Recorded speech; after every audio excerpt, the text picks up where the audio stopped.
Good evening, ladies and gentlemen, and welcome to the Upsurge Premier League Quarterfinals as Frostora take on UT Dallas Comets. I'm your play-by-play casting Milky Cyril, and joining me in the casting booth is Goforino. This should be a fun one as well. I've been looking up at both of the team players, and one little pick that I've been seeing both junglers actually pulling out in solo queue games is the Ivan. So I'm very interested to see whether this might sneak into picks and bans. Yeah, I mean, if anything, we might see an Ivern ban that isn't a troll ban for once, or just you know, pro draft being pro draft and selecting the wrong champion. But yeah, it would be very interesting to see the Ivern since we haven't really seen Ivern since season 6, right during that whole Ardent meta. Yeah, it's been a hot Yeah. minute since we've seen the tree on the Rift that wasn't Maokai. Although Maokai hasn't been on the Rift in quite a while too, so been a while since we've had a forest on the Rift, I guess.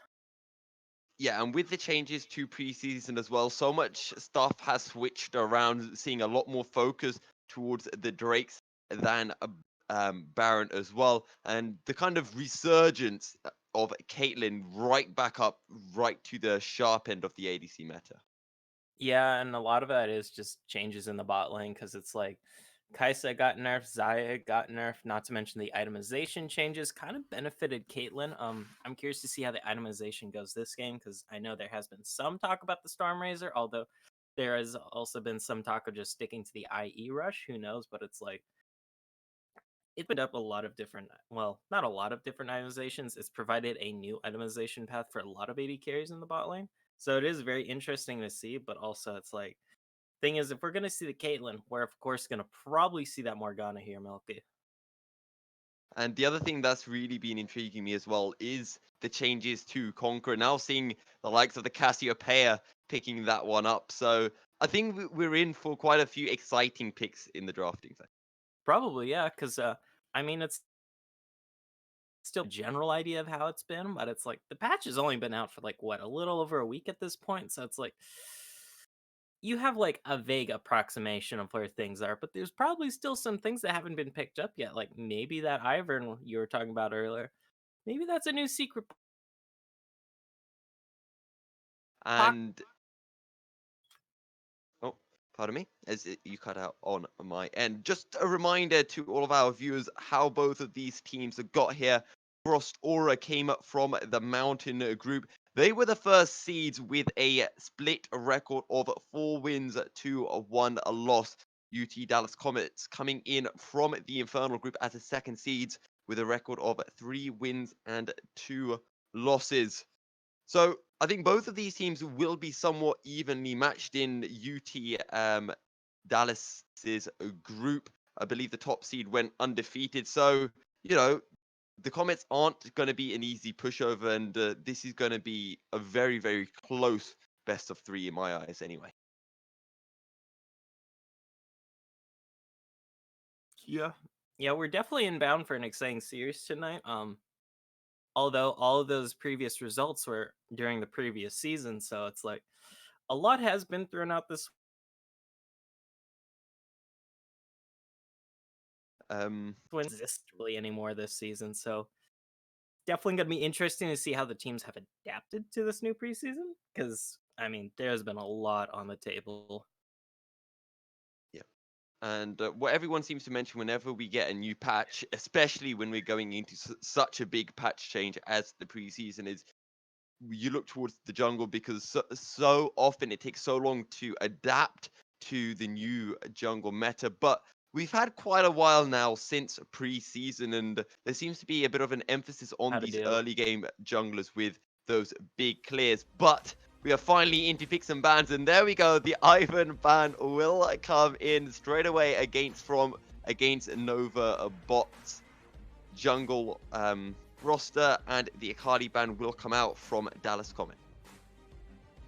Yep. The Draven Man's very interesting here. For sure. If that is one of Golden Kiwi's favorite picks here, or if that could be a new thing during the preseason, because I mean, Draven was already kind of taking the Conqueror before sometimes, but now that Conqueror is that much more viable on ranged champs, hey, could be a new thing. It could indeed be, as we've seen Dravens take Conqueror before. Whether that works as well now is separate issue, I guess. The Lux, Zaya, and Rise are the final bans, and the Senna is going to get first picked, and the Jarvan will come out as the answer for now. Ooh, okay. Senna first pick is actually very, very ballsy here on the side of Frost Aura. Because it's like, I mean, Senna's definitely strong, but she's some very clear weaknesses.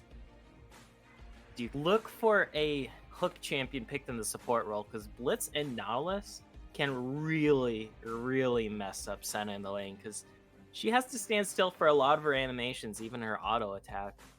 So that makes for very easy hooks and very easy engages, and her being a marksman, she gets blown up very easily here, Milky.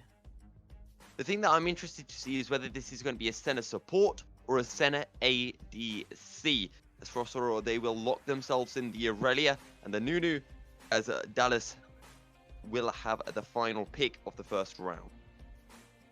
Yep, and there is the Orianna round off these first bans, so no bot laners picked up here yet for the side of Dallas, and still missing one on the side of Frost Aura, which is very interesting, because all season long, it's been quite the opposite, where you lock in the jungler and you lock in your bot lane, just to not show anything for your solo instances so crucial, but these teams are just kind of throwing it out the window this series, showing they And Dallas will ban away the Nautilus as well. So they don't believe that Frost Aura will be playing the Senna in the support role, or at least not for now. Frost Aura will ban away the Kai'Sa.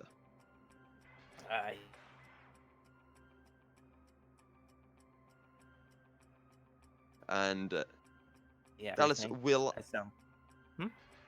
Sorry, continue. Yeah, although I do sound like a bit of broken machine at this point. Talk about preseason so much, it's just like... It is kind of a big... Yeah, and there's so much as well that can be talked about for preseason. So many changes, but we talked about the strength of the Leona. That's going to get banned away. Dallas Comets will ban away the Fiora as well. 4 picks left before we do get things underway. We mentioned the top, mid, and jungle has already been picked up for Dallas here. So just time to see what they want to be locking in that support and ADC role. Yep, a lot left here on the board to pick up in that bot lane. Is Vayne. Okay, that is very interesting actually. Because that is a very bold pick, picking Vayne up right here, because Vayne can get very hard countered in lane. Indeed, and I've been seeing a few Vaynes popping up here, and they're interested to see how well Golden will be able to play this one. But it's time for Frost Aura to reveal their cards, and it is going to be a Senna support, unless that Ezreal's going to get flexed to the mid lane, but I somewhat doubt that, go Farina. Yeah, me too. I mean, Ezreal mid has technically been a thing, so it wouldn't be the first time here. And the Cassiopeia will get locked in as the final pickup. And as I mentioned earlier on, the Conqueror is the new thing for Cassiopeia. It's also what Ezreal builds as well as Dallas. They're going to hover the Bard, but it's actually locked in.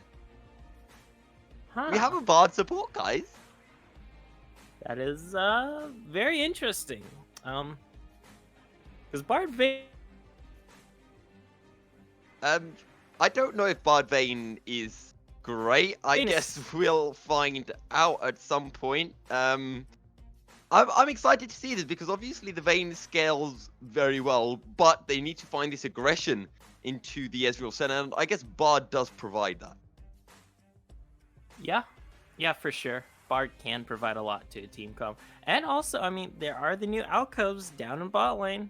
Bard can technically use those with the magical journey. Yeah, and it might potentially provide a better entry for engage with the magical journey across the alcove wall. I want to head towards this jungle matchup though, the Nunu versus the Jarvan, because I really like this Nunu pickup, going back towards these early game junglers with fast clear speeds, which is where the meta is currently at. Yeah, for sure, because I mean, they did buff the whole power farming thing by a decent chunk this preseason. Not to mention, it's like you can fall behind super hard in the jungle now in terms of EXP. So you get that one early lead just before level 3, before level 4 on your opposing jungler. That could translate into a huge lead that just snowballs throughout the game.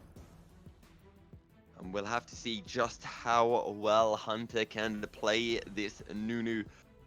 We know that Nunu is extremely efficient at taking these jungle camps and clearing them with good speed. But where do we really expect to be seeing these junglers across the map? What lanes are they going to be looking to have an impact towards? It all really depends. Here for the side of Frost Aura, you can look towards the mid or top because Cassiopeia and Irelia both can just carry so hard. And your bot lane should be relatively safe thanks to Ezreal Arcane Shift, thanks to the Senna E, providing a lot of disengage. So, I mean, you can definitely go down there, and I think you can make it work. But I do think that this Nunu and Will Ampere for Frost Aura is going to be focusing on Solidified and Elmo. And on the opposite side, Nova Bot, he's got options to work with. You can get the Vayne snowballing in the bot lane. You can go top to shut down this Irelia or mid to shut down the Cassiopeia. So a lot more options here for this Jarvan. But I mean, both junglers, they do have a whole fruit worth of options to pursue this game. Now, I also want to look in the top lane because the general kind of consensus seems to be that Conqueror, what's the term for it? Bruisers that build Conqueror have been somewhat nerfed by the changes. And now tanks work slightly better because Conqueror no longer has that true damage output. We've got an Ornn, we've got a Conqueror champion. How do we really see the Irelia to Ornn matchup going? I mean, Irelia still puts out an insane amount of mixed damage that's hard to itemize against. It wasn't just the true damage, although the true damage definitely did help. But, I mean, we all know Ornn does a lot of damage for a tank, so, I mean, Lunarly, he can definitely hold his own early. It's just once that Irelia gets items, I feel, and the Ornn can't really keep up in terms of damage compared to the healing output Irelia has, then it is definitely going to be a much more sticky situation here in the top lane here for UT Dallas. And of course, finally, in the bot lane, we've talked about how that Bard Magical Journey should be able to help the bot lane of Dallas Comets find some engaged potential. But overall, how do we see this going? Because of course, Senna wants to have some nice time to stack up and get strong. It is going to be very interesting because Bard loves to get free roams in thanks to his passive and the meeps. But thankfully for the Vayne here, for the Johns, Ezreal doesn't put on the hardest pressure early on in the laning phase. He certainly can pressure you out, especially before that first back and once he gets the Sheen. It's just, it isn't as impressive as some other AD carries. The main problem here for the Johns into Meech and Pokus is going to be if Golden Kiwi goes off to pick up some meeps or roam to other lanes, he is going to have a darn hard time farming under tower as this Vayne. So it is going to come down to the sports mostly here between Pokus and Golden Kiwi, I feel. And we'd like to take this opportunity to bring you a quick message from our sponsors at Kono Keyboards. If you are looking to take your game to the next level, it all starts with your peripherals. From keyboards to keycaps, mice, and more, our friends at Kono have got you covered. Kono works with the world's best designers, inventors, and makers to bring you some of the best gaming peripherals around. Kono have been huge supporters of us here at Upsurge and have made generous contributions to our prize pools. If you need to find a new keyboard and more for your setup, we can't recommend anyone better than Kono. For more information, head over to kono.store to check out all they have to offer. That's KONO.store. Kono, discover amazing products. With that said and done, we're going to be heading into a short break, but we'll be right back with the first game of the night between Frost Aura and UT Dallas Comets. Stay tuned.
Welcome back, ladies and gentlemen, as we make our way onto the Rift for the first time this night. Frost Aura over on the blue side, UT Dallas Comets over on the red side.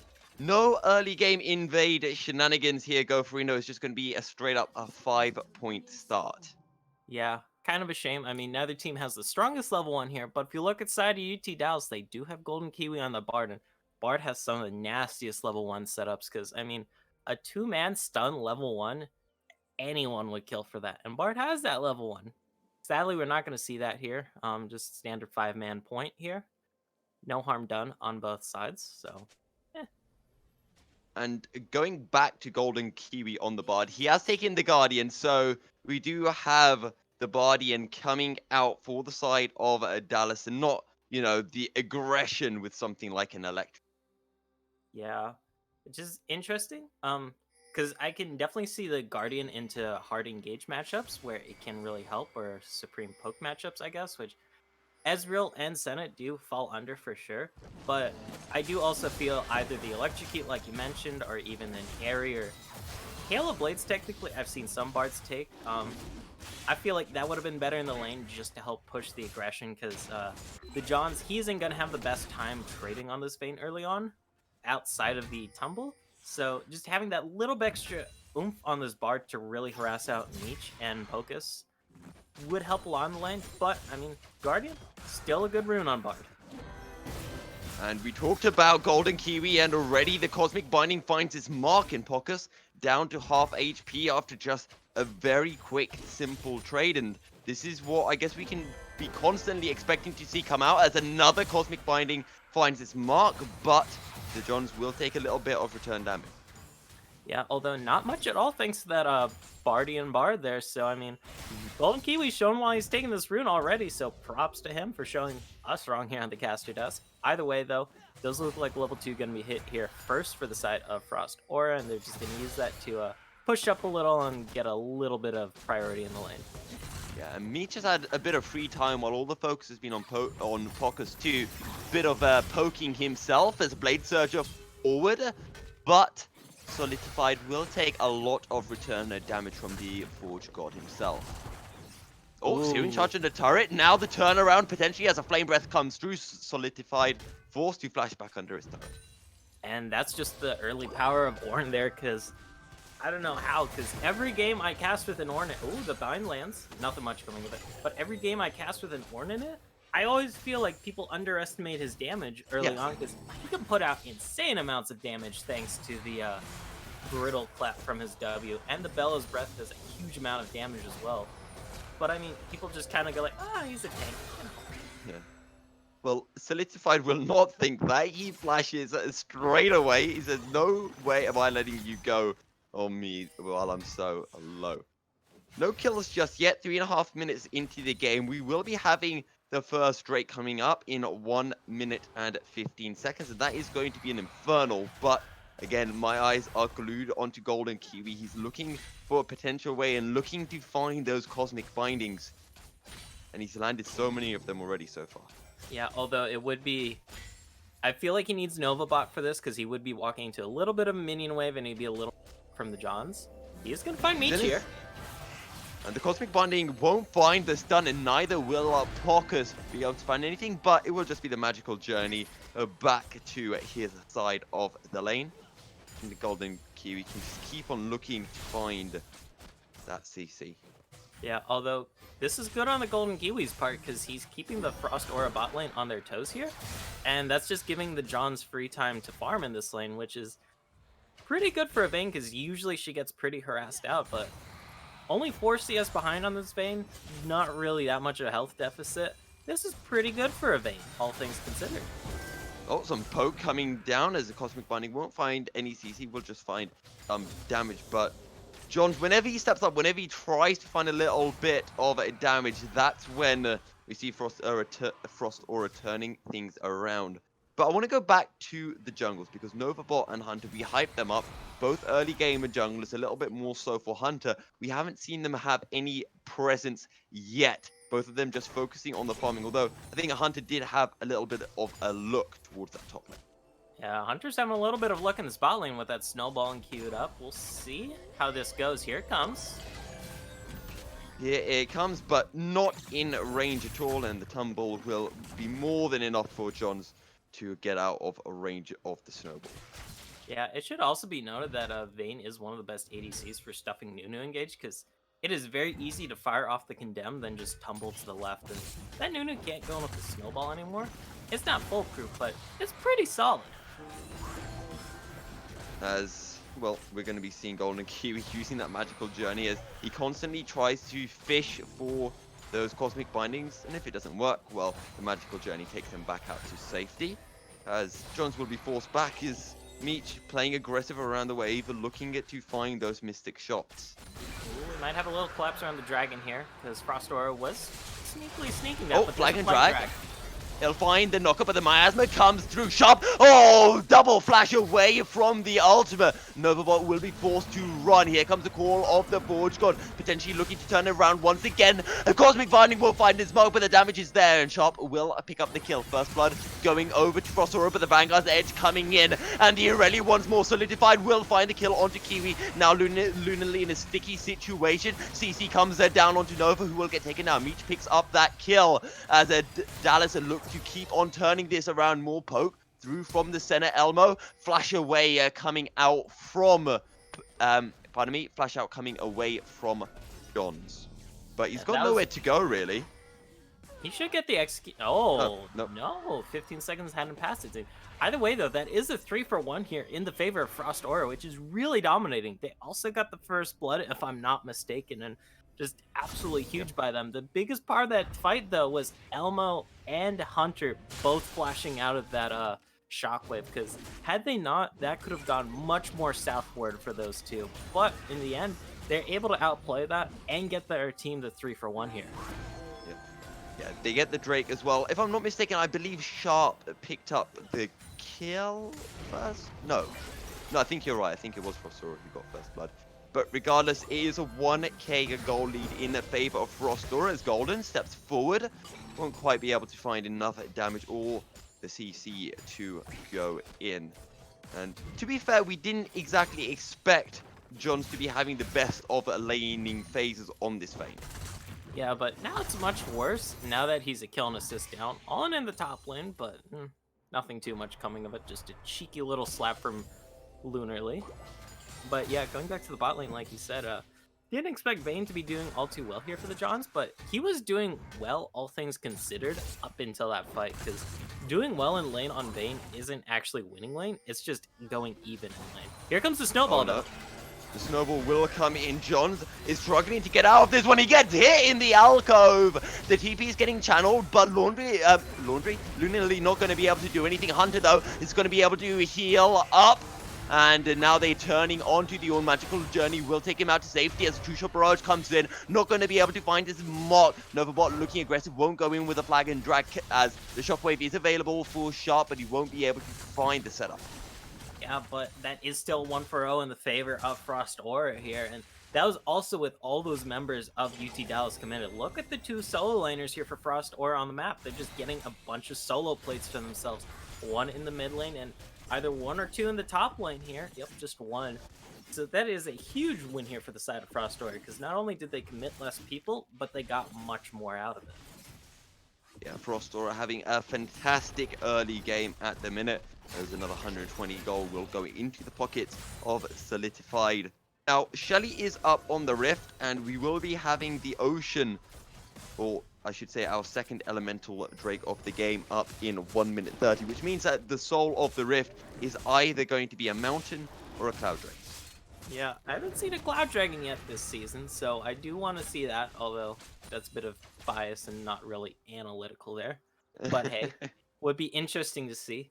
Either way, though, like you said, that is still a little bit out from here. I mean, Shelly is up, but don't see either of the teams making a move to it quite yet. There's still some camps on the Rift to farm. You need some prio in lanes. Then, of course, we do still have a minute till that Ocean comes up here.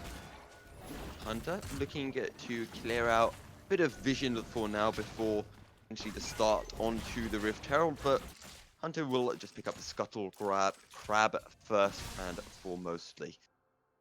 But right now, Dallas, they're behind.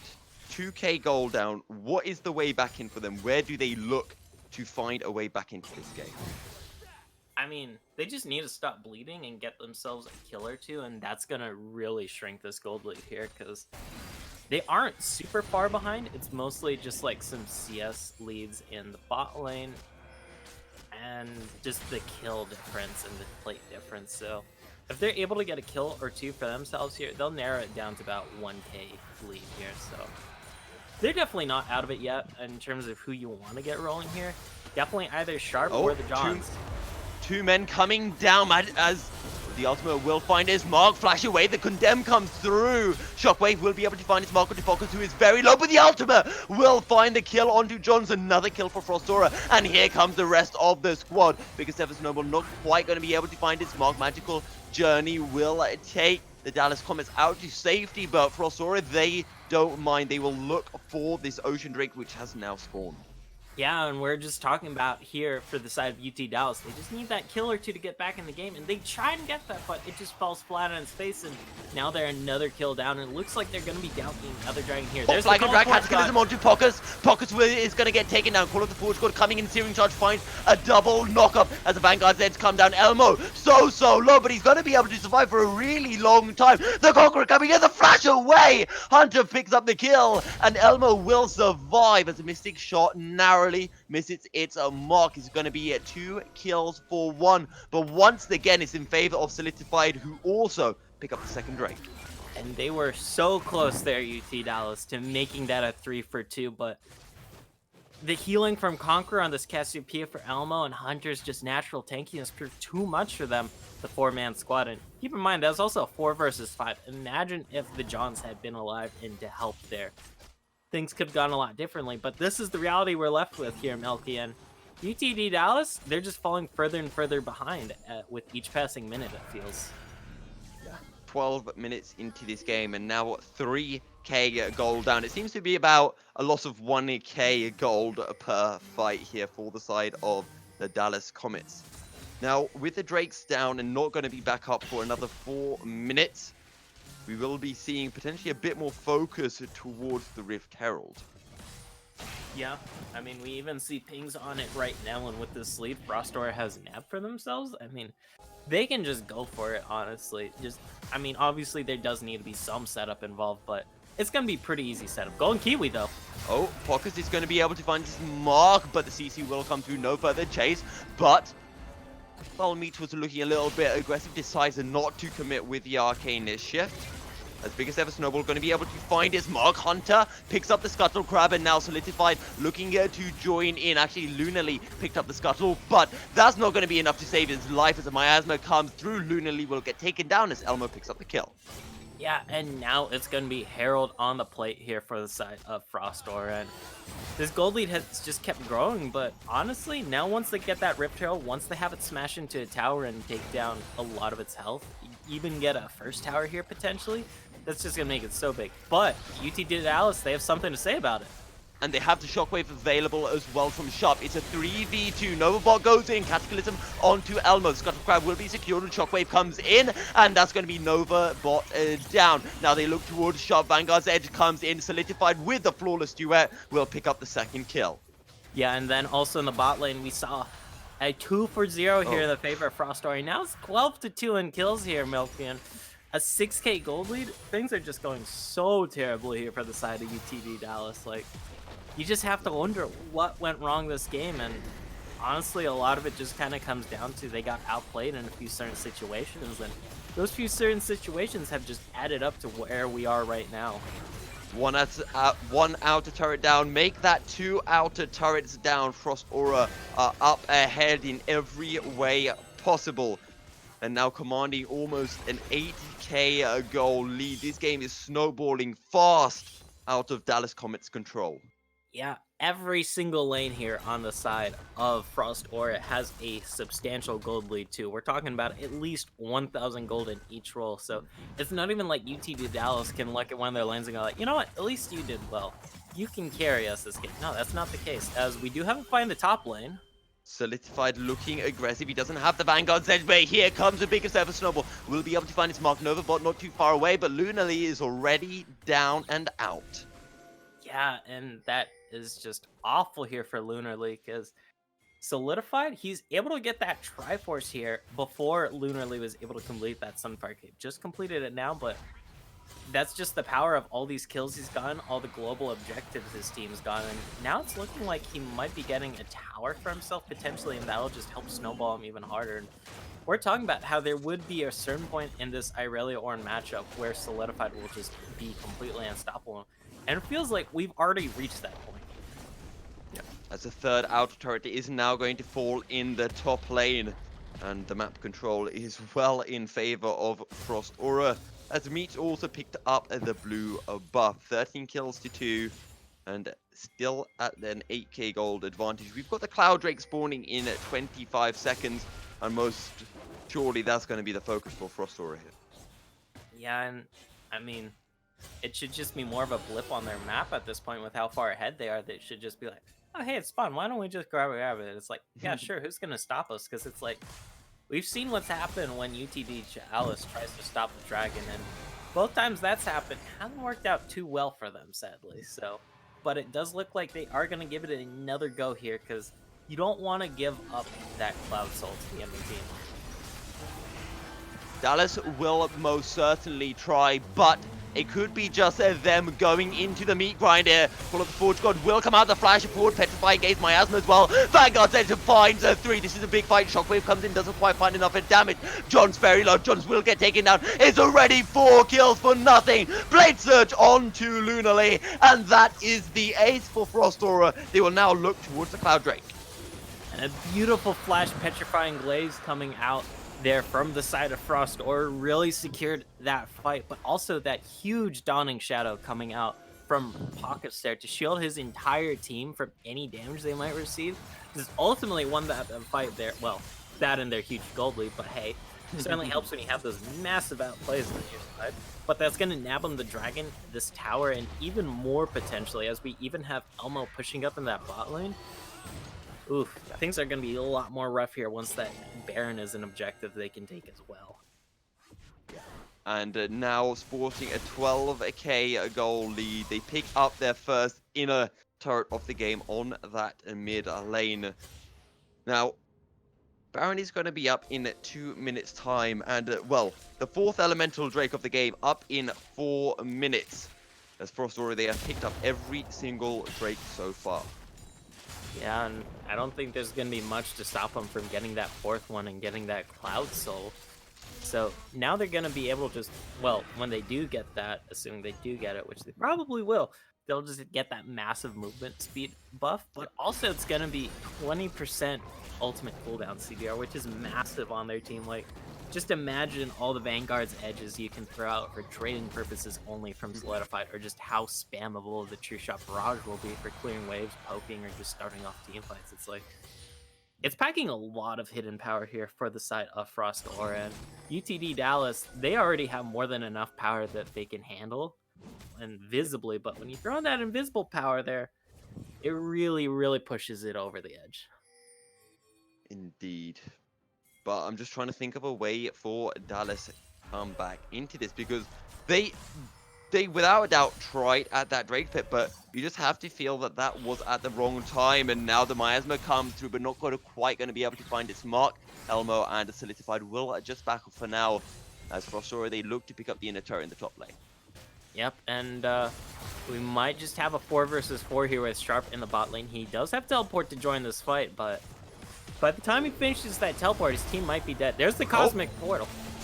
Yeah, as the CC finds his mark and the Cataclysm on top, but is it enough? Vanguard's edge comes in, and the Dawning Shadow as well. It's going to be 1 kill for 1 so far, but Solidified is on a rampage, finding the kill onto the Bard, as we see the Absolute Zero coming through. Not quite enough to pick up a killer. Sharp, very low. Meat will find the E over the wall to keep himself alive, as it is just going to be a 1 for 2. Nova, boy, he flashes, he still takes the True Shot Barrage, but he will just about survive. However, despite Dallas Comets technically winning the fight, they still do lose the turret. Yeah, and that just goes to show how massively ahead Frostor is right now. Is keep in mind, the only reason that fight went 2-for-1 in the favor of Dallas was because Meech wasn't able to really participate in that fight until the very end when his 2 teammates had died. And I mean, Meech is just a potent force on this Ezreal right now. 5-0 and 6. I mean, everybody on the side of Frostor is, but I mean, when you're 5-0-6 this far up on an Ezreal on your high point in this game with that 2-item power spike, the Monomune Triforce, he can just pump out so much damage. And now there's also a Baron to contend with here for the side of UTD Dallas. So it is going to be a bit of a... They're going to have to really hunker down for these next 3 minutes here.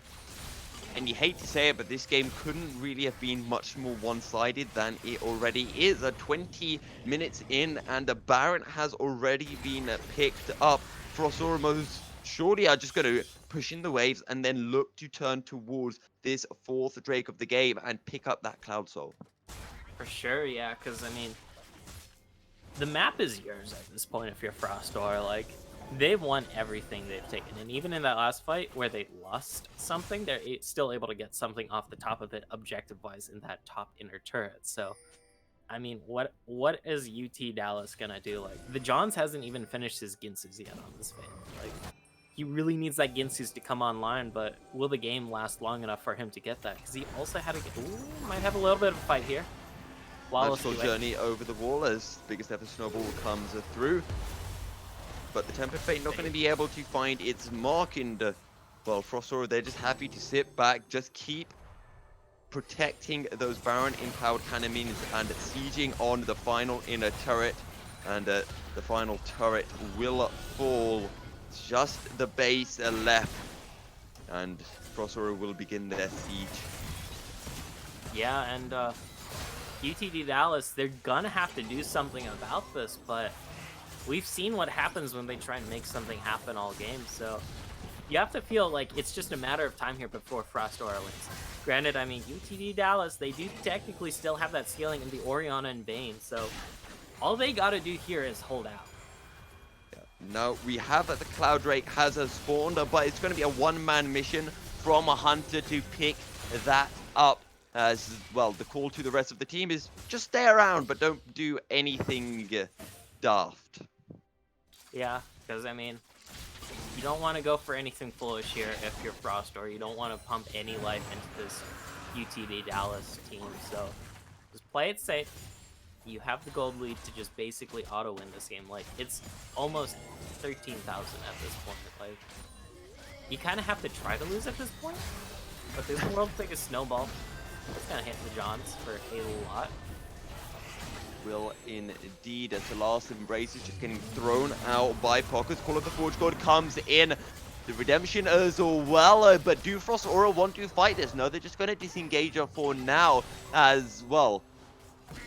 Johns does burn the ultimate for nothing. Meanwhile, we're just seeing Elmo split pushing in the top lane. He's already going to take this turret as the mid lane inhibitor turret is down to about 5 HP, and that's going to be the inhibitor falling in the top lane as Dallas Comets just cannot keep up with the pace that Frostor are setting here. Yeah, because there's just so much disengage on this Frostor comp. Plus that does land. Flag and Drag Cataclysm going in onto Elmo, who will burn the Seraph's Embrace, but here comes the fight as Nirel is already going to be taken down. Johns will fall as that's a big shockwave. They'll find the kill onto Elmo, but Frostor are not done yet. They're going to keep on chasing, and they'll find another kill. 3, 4, 5. That's the ace for Frostor, and they will look to end the game as they'll just push her through with a final couple of minions. Just 2 Nexus turrets standing in their way. 15 seconds until Johns is back alive, but I doubt he will be able to find a 1v3 yet to complete that Rage Blade. And actually, we may be seeing Frostor backing off. This is going to be kind of close. Yeah, it is definitely going to be close while they have to wait for the minions. They could just go for the 3 inhibitors into back here, but it looks like they want to end here. They do have the double marksman wailing away on this tower, so it's not for long, and now the Nexus is under siege. And Novabot will turn up, so it appears that Dallas have a final stay of execution. Novabot will stay alive despite a lot of Mystic shots being thrown out, and Novabot already down to about 10% HP. The Cloud Soul is on the side of Frostor. We've got an Elder Drake spawning in 3.5 minutes, but can Dallas Comets even last that long?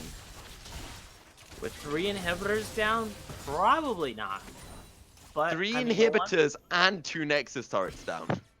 yeah, the one good news is that the Baron isn't on the table at least, and you won't have to worry about the Elder for another 3 minutes. So if you do at least have time to farm all these waves on your base, that is going to be a huge amount of money picked up for you guys.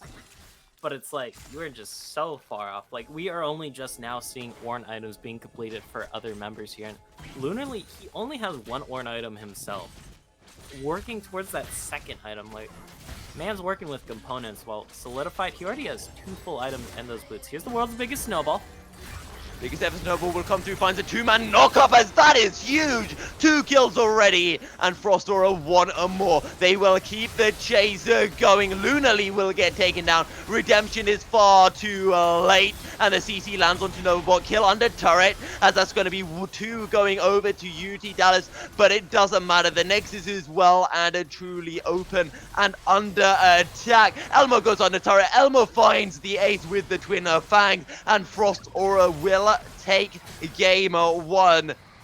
They say to Dallas Comets, bring it on, we are here to fight, and a very comfortable opening game for Frost Aura. Yeah, and Frost Aura just absolutely dominating there. It was definitely slow at first, but the ball just kept getting rolling and rolling and rolling until the snowball was just too big to handle, which is pretty fitting when you have Hunter on a 5-1 Nunu and Willump here. But still, UT Dallas, they're going to have to look at a lot of this game in the early game, at least when they plan out for next game. Because, I mean, coming into the series, we're talking about how it should be close, but this is not what we expected for the first game here. Okay, I want to bring up a point before we do go into break, and that is when we look towards UT Dallas, what more specifically went wrong? Was it down to, a performance in lane? Was it down to teamwork? What is the issue for them that they need to build on heading into game 2? So basically here for UT Dallas, like, laning phase was completely fine. Everything was going fine. But then the fights started occurring, and once they got out of the lane, once they're scrapping in the jungle for dragons or scuttles or whatever, that is when they really started to take the L's. And those L's just kept adding up and kind of resulted in this endgame screen we're looking at right now. With that said, though, we're going to be heading into a short break, but we will be right back with game 2 in just a few moments' time. Stay tuned.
Welcome back, ladies and gentlemen, as we make our way, or we get ready for game 2 between UT Dallas Comets and Frost Aura. Go Frino.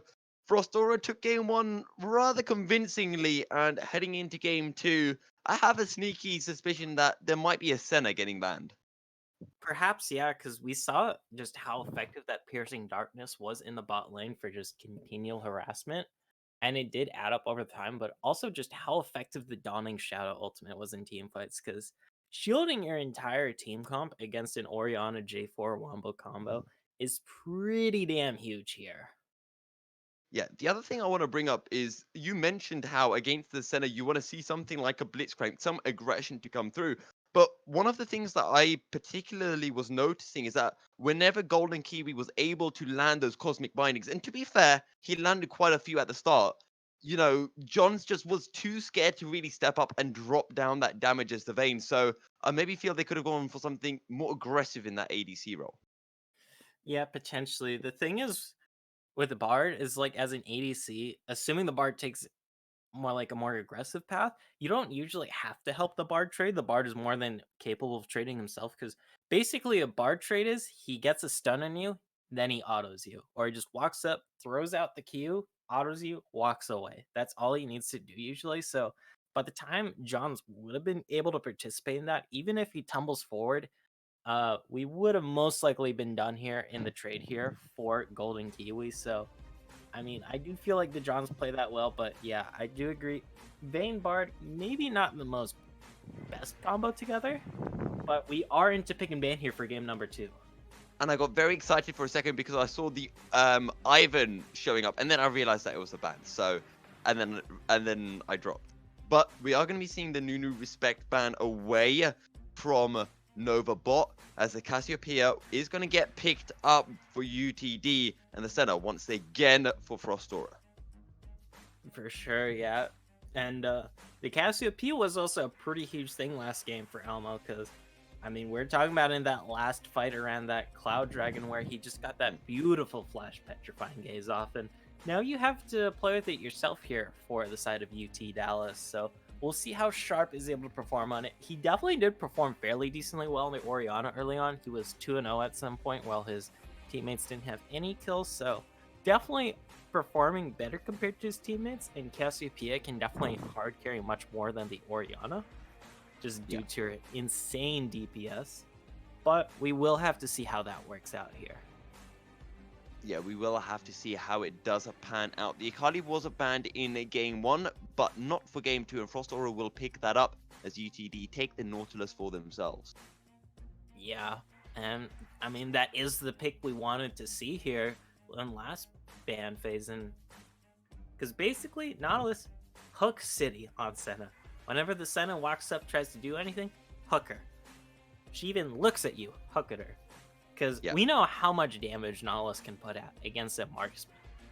Now, if there's 2 marksmen to hit with a hook, no matter which champion you hit in the bot lane, they're easy to kill. Indeed. And I'm interested to see what Dallas want to be drafting with the Nautilus to pair up with it. Because, as I mentioned, the Vayne didn't quite work out. Something aggressive like the Nautilus would pair fantastically with a Kai'Sa, but Frost Aura quick about their wits, and they will ban it away. Still got the Caitlyn open. Yeah, because, I mean, you were talking about yourself last champ picking phase, because Caitlyn has jumped up in priority over the preseason, but we haven't seen her yet this series, as we are just defaulting back to Ezreal here for Frost Aura. Definitely did pretty well here for me. Just like, man didn't die last game, and that's a pretty tall feat here in an Upsurge quarters. And Ghana banned away by UTD. That's a champion that I've not seen banned or picked as of late, and the Nocturne and the J4 will be the final bans from both teams. Yeah, and a lot of pinching on the jungle pools here, although do note that can technically be an orange jungle here for UT Dallas. Probably won't be, but we have seen it in the past here. But Frost Aura, they are most likely going to pick up their jungler here so they can keep that Akali as a flex pick, because that Akali can go mid or top, and you do like throwing wrenches in your enemy game plans, and it does look like that's going to be the move here for Frost Aura as they lock in that Lee Sin. Sin locked in. I'm also interested to see whether the Cassiopeia, I feel like there's a slight possibility it could be getting flexed down to the bottom lane to work as an APC. The Olaf is going to get locked in, so it is looking like it's an Ornn at top and an Olaf at jungle for now. And the final pick, UT Dallas. Yeah, Olaf is going to be pretty interesting to watch in this matchup because there isn't a lot of CC to stop him anyways. But once he pops that Ragnarok, what little CC Frost Aura has drafted here won't do squat to him. Like, even if Frost Aura Pocus lands the E on him, that isn't going to do squat because he can very easily pop the Ragnarok and just completely ignore that and run into the back line and just do big heaps of damage. Speaking of big heaps of damage, we do also have a Lucian here with that Nautilus for UT Dallas, which is going to be quite the combo in this bot lane in terms of aggression early on. I'm really hoping somewhere deep down inside me that's a Lucian mid and still a Cassiopeia APC, but I highly doubt it, and the Ashe that was getting hovered is going to get switched to a Lucian. Lucian Nautilus, a lot of damage, a lot of burst, as the Udyr is a Camille, apparently. So that's going to be Camille top and a Kali mid. You baited me, Froster. I thought we were going to see the deer in Upsurge, but sadly, not going to be that. But Camille top lane, definitely pretty good. And yeah, just a little letdown that isn't the Udyr, the Trick 2G special. It's not going to be an Udyr. Not yet, anyway. Maybe in game 3 we might see it. I've been hearing talk about Udyr now being back as a strong jungler and rising in prominence, but I'm yet to see it myself. I do want to talk about this jungler matchup once again, because Olaf is, it was already a strong pick before preseason, and is potentially even more of a stronger pick now. How do we see the Olaf faring into the Lee Sin? Where are the jungle priorities going to be? So basically, Olaf can duel Lee Sin really hard early on, because Lee Sin, he is a burst champion, but he usually doesn't have enough burst to finish off Olaf. And thanks to the Olaf passive, like, the lower health you get him, the faster he just starts swinging at you, and eventually we're gonna reach an equilibrium point of swings here coming out of this Olaf here for Nova bot that then Hunter won't really be able to deal with it. So early on, definitely in terms of dueling, I'm gonna give it over to Nova bot, but of course early gank priority, definitely going over to Hunter, because Lee Sin, he just has all those interesting paths he can go thanks to the ward hop on his safeguard, but also just the resonating strike. Really great damage in ganks. And when you have setups in top lane and bot lane like this, with the Camille hook shot and the E coming out from Pocus' Senna, I mean, you can make a lot of work happen early on this game for Hunter, and that's where we're going to have to really look at this Lee Sin. Lunarly back on the Ornn. He picked this up in game 1. He had a decent laning phase into the Aurelia, but after the fight started happening, there was just not much he can do. How do we see him faring into, I guess, another, somewhat aggressive conqueror top laner in Solidified's Camille? I mean, it's probably going to be pretty similar to last game. Like, not to say Camille and Irelia are basically the same champion. It's just, it's relatively similar in terms of the Ornn matchup. Like you said, you're going up against a bruiser that takes Conqueror, who will itemize stuff like Triforce, the Tiamat. So it is going to be pretty similar to last game. Lunarly will definitely have the damage edge early game, but once Solidified gets some items under his belt, like a Triforce maybe, or the Cleaver, then he on this Camille will just be an unstoppable split push force. And also Camille does have the native true damage thanks to her double strike, so that is going to be a double oof here for Lunarly's Ornn, because can't really itemize against true damage except for just pure health. So he was definitely doing well though, like you said, so we'll have to see. It was just a matter of, well, the entire enemy team started snowballing thanks to fights, and that also affected his lane, and then he couldn't really do anything. So let's hope this game does go better for Lunarly on this Ornn, because I do expect good things from him. Yeah, hopefully Lunarly will be able to perform. Also looking towards this mid lane as well. Sharp had a good start to game 1. Unfortunately, the game fell away from Dallas. We'd like to take a quick moment to bring you some words from our sponsors, Sector 6 Apparel. Sector 6 Apparel is a leading esports apparel company providing on-demand printing for groups of all sizes. Sector 6 Apparel designs comfortable and stylish apparel for professional esports organizations and collegiate programs, as well as for our very own Upsurge Esports. If you want premium esports clothing and would like to support us at the same time, head over to Sector 6 Apparel at sector6apparel.com/collections/upsurge-esports.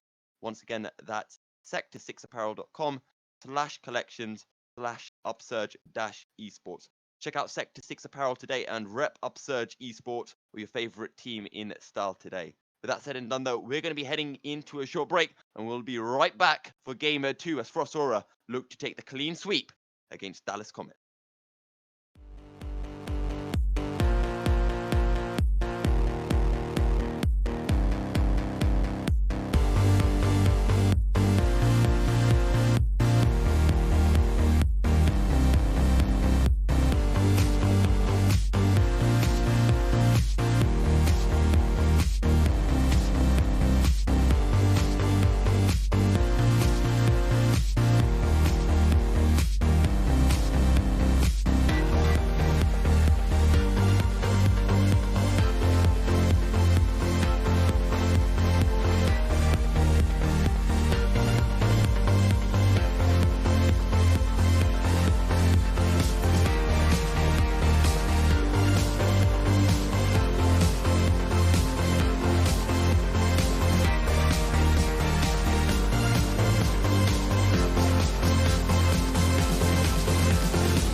Welcome back, ladies and gentlemen, as we make our way onto the Summoner's Rift for Game 2 of the night. Frostora taking on a UT Dallas Comets in the Upsurge Premier League quarterfinals. And with a place in the semis on the line here, Goferino, Dallas are going to have to pull everything out of their stocks to find an answer to what appears to be a very dominant Frostora. Yeah, and I mean, they've certainly done it this game, just completely revamping the champion draft on their side, except for Lunarly's Ornn here. And so they're at least definitely trying something else. And this is the game where everything's on the line, and you kind of have to like go out of your comfort zone a little because last game was your comfort zone, and that didn't work out. Your comfort zone isn't going to work this game, probably. Although, if we are talking about comfort zones, I mean, standard five man fan from each side. That is as comfort as it gets. Yeah, something I do want to bring up because I think you're well aware of my hatred towards Senna Goferino. But yeah, I felt in the previous game, in game 1, the Senna Ezreal lane was going to be fine into Vayne Bard. This time though, into Illusion Nautilus, I think that Senna might be having a bit more of a tricky time in lane. Yeah, obviously, Meech on this Ezreal should be A-okay on this Ezreal. Just as long as you don't get hit by those hooks too often while your Arcane Shift is on cooldown. But Pocus on this Senna is going to have to be much more careful. As we can see there, that hook comes out, had that landed, that could have been a lot of damage, and especially look for level 2, because we all know how potent the Lucian level 2 power spike is, but Nas level 2 power spike is also really potent. Because sure, landing the hook is a lot of damage, followed up with the passive to root him, but it's the Riptide that really helps with Nautilus trades there, and just having access to that level 2 is absolutely massive. Although it does look like level 2 is going to be going over in the favor of Frostora's bot lane near first, just thanks to the double ranged advantage. Yeah, once again, it is going to be Frostora who do hit level 2 first, but that won't deny Dallas when they do eventually get their own level 2. And Focus continues to play aggressive again. It doesn't just have to be the Dredge line engage, it can just be the flash auto CC to come through. For sure, yeah, because very close there, but yeah, that lands. Oh. Mid lane, though, speaking of landing, Sonic Wave finds his mark, but Novabot turns up, and there come the vicious strikes. The Undertow will get reset, but no turret dive just yet, as a lot of damage coming through onto Solidified with that Brittle. and we're just seeing this dueling power of the Olaf coming out already. Oh, the hook lands Line finds his mark. Do they have the damage? The barrier will come through as well as they heal, but Pocus will survive. However, Dallas forced to use absolutely everything there. Yeah, and that just illustrates the matchup in the bot lane here. We saw Pockets just trying to go up for an auto attack there, but Zen has a very long... Ooh, look, Lunarly. Oh. That's a lot of minions there, buddy. Oh, he might actually win this trade, you know. Solidified and Lunarly coming out very, very low, and I think both of them decide that they don't want any more to do with that fight. They'd rather have a much cleaner first blood. Yeah, at first, I thought Lunarly just pulled a bit of an oopsie there, because that was a very massive minion wave he just went into and started tanking, but I mean, even the Ornn damage surprises me sometimes, as he's able to get the clap back for a huge amount there, and we'll have to see how that works out for him, as it does force Solidified's Camille to recall here. Look at Hunter, though. He's getting a little bit of a sneaky through the alcove there. Oh, he will get spot out by a ward. The Sonic Wave does connect, but no way in. Hunter does not exactly want to be diving in onto Golden Kiwi, and that's actually something that, you know, should be mentioned about this preseason. You know, the alcoves, they feel like they don't do that much, but they do provide quite a nice route in for junglers, and if you aren't careful, you can get quite easily caught out. Yeah, that's definitely the most prominent use I've seen them. Like, I mean, I've seen Reddit threads going like, haha, alcoves are useless, but it's like, it's been out for like 5 days and we've had 10 years without them. Let's give them a little bit of time to work with here. We're seeing it right now. Like, it is just such a great way for lane gangs here for junglers, because as you can see, that middle bush can be warded so easily, but there is technically a possibility of just sneaking through that alcove and just getting into that bot rush. Didn't work out that time, but hey, who knows? Future endeavors might bear fruits here if Hunter attempts that again.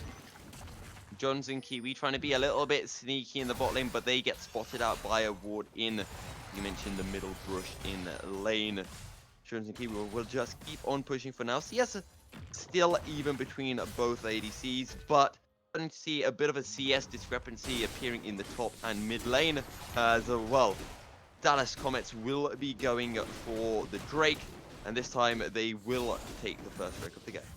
Yeah, and I think the difference this game is just honestly in the bot lane they drafted there. Like, we see how careful the Frost Aura side is having to play. Top lane, definitely good Bell's Breath there to dodge out. Bot lane, though. Nope, Dredgeline won't be able to find this mark. Safeguard comes through. And Pocket's looking a little bit aggressive. Has to be careful because that Dredgeline is going to be back up any second now.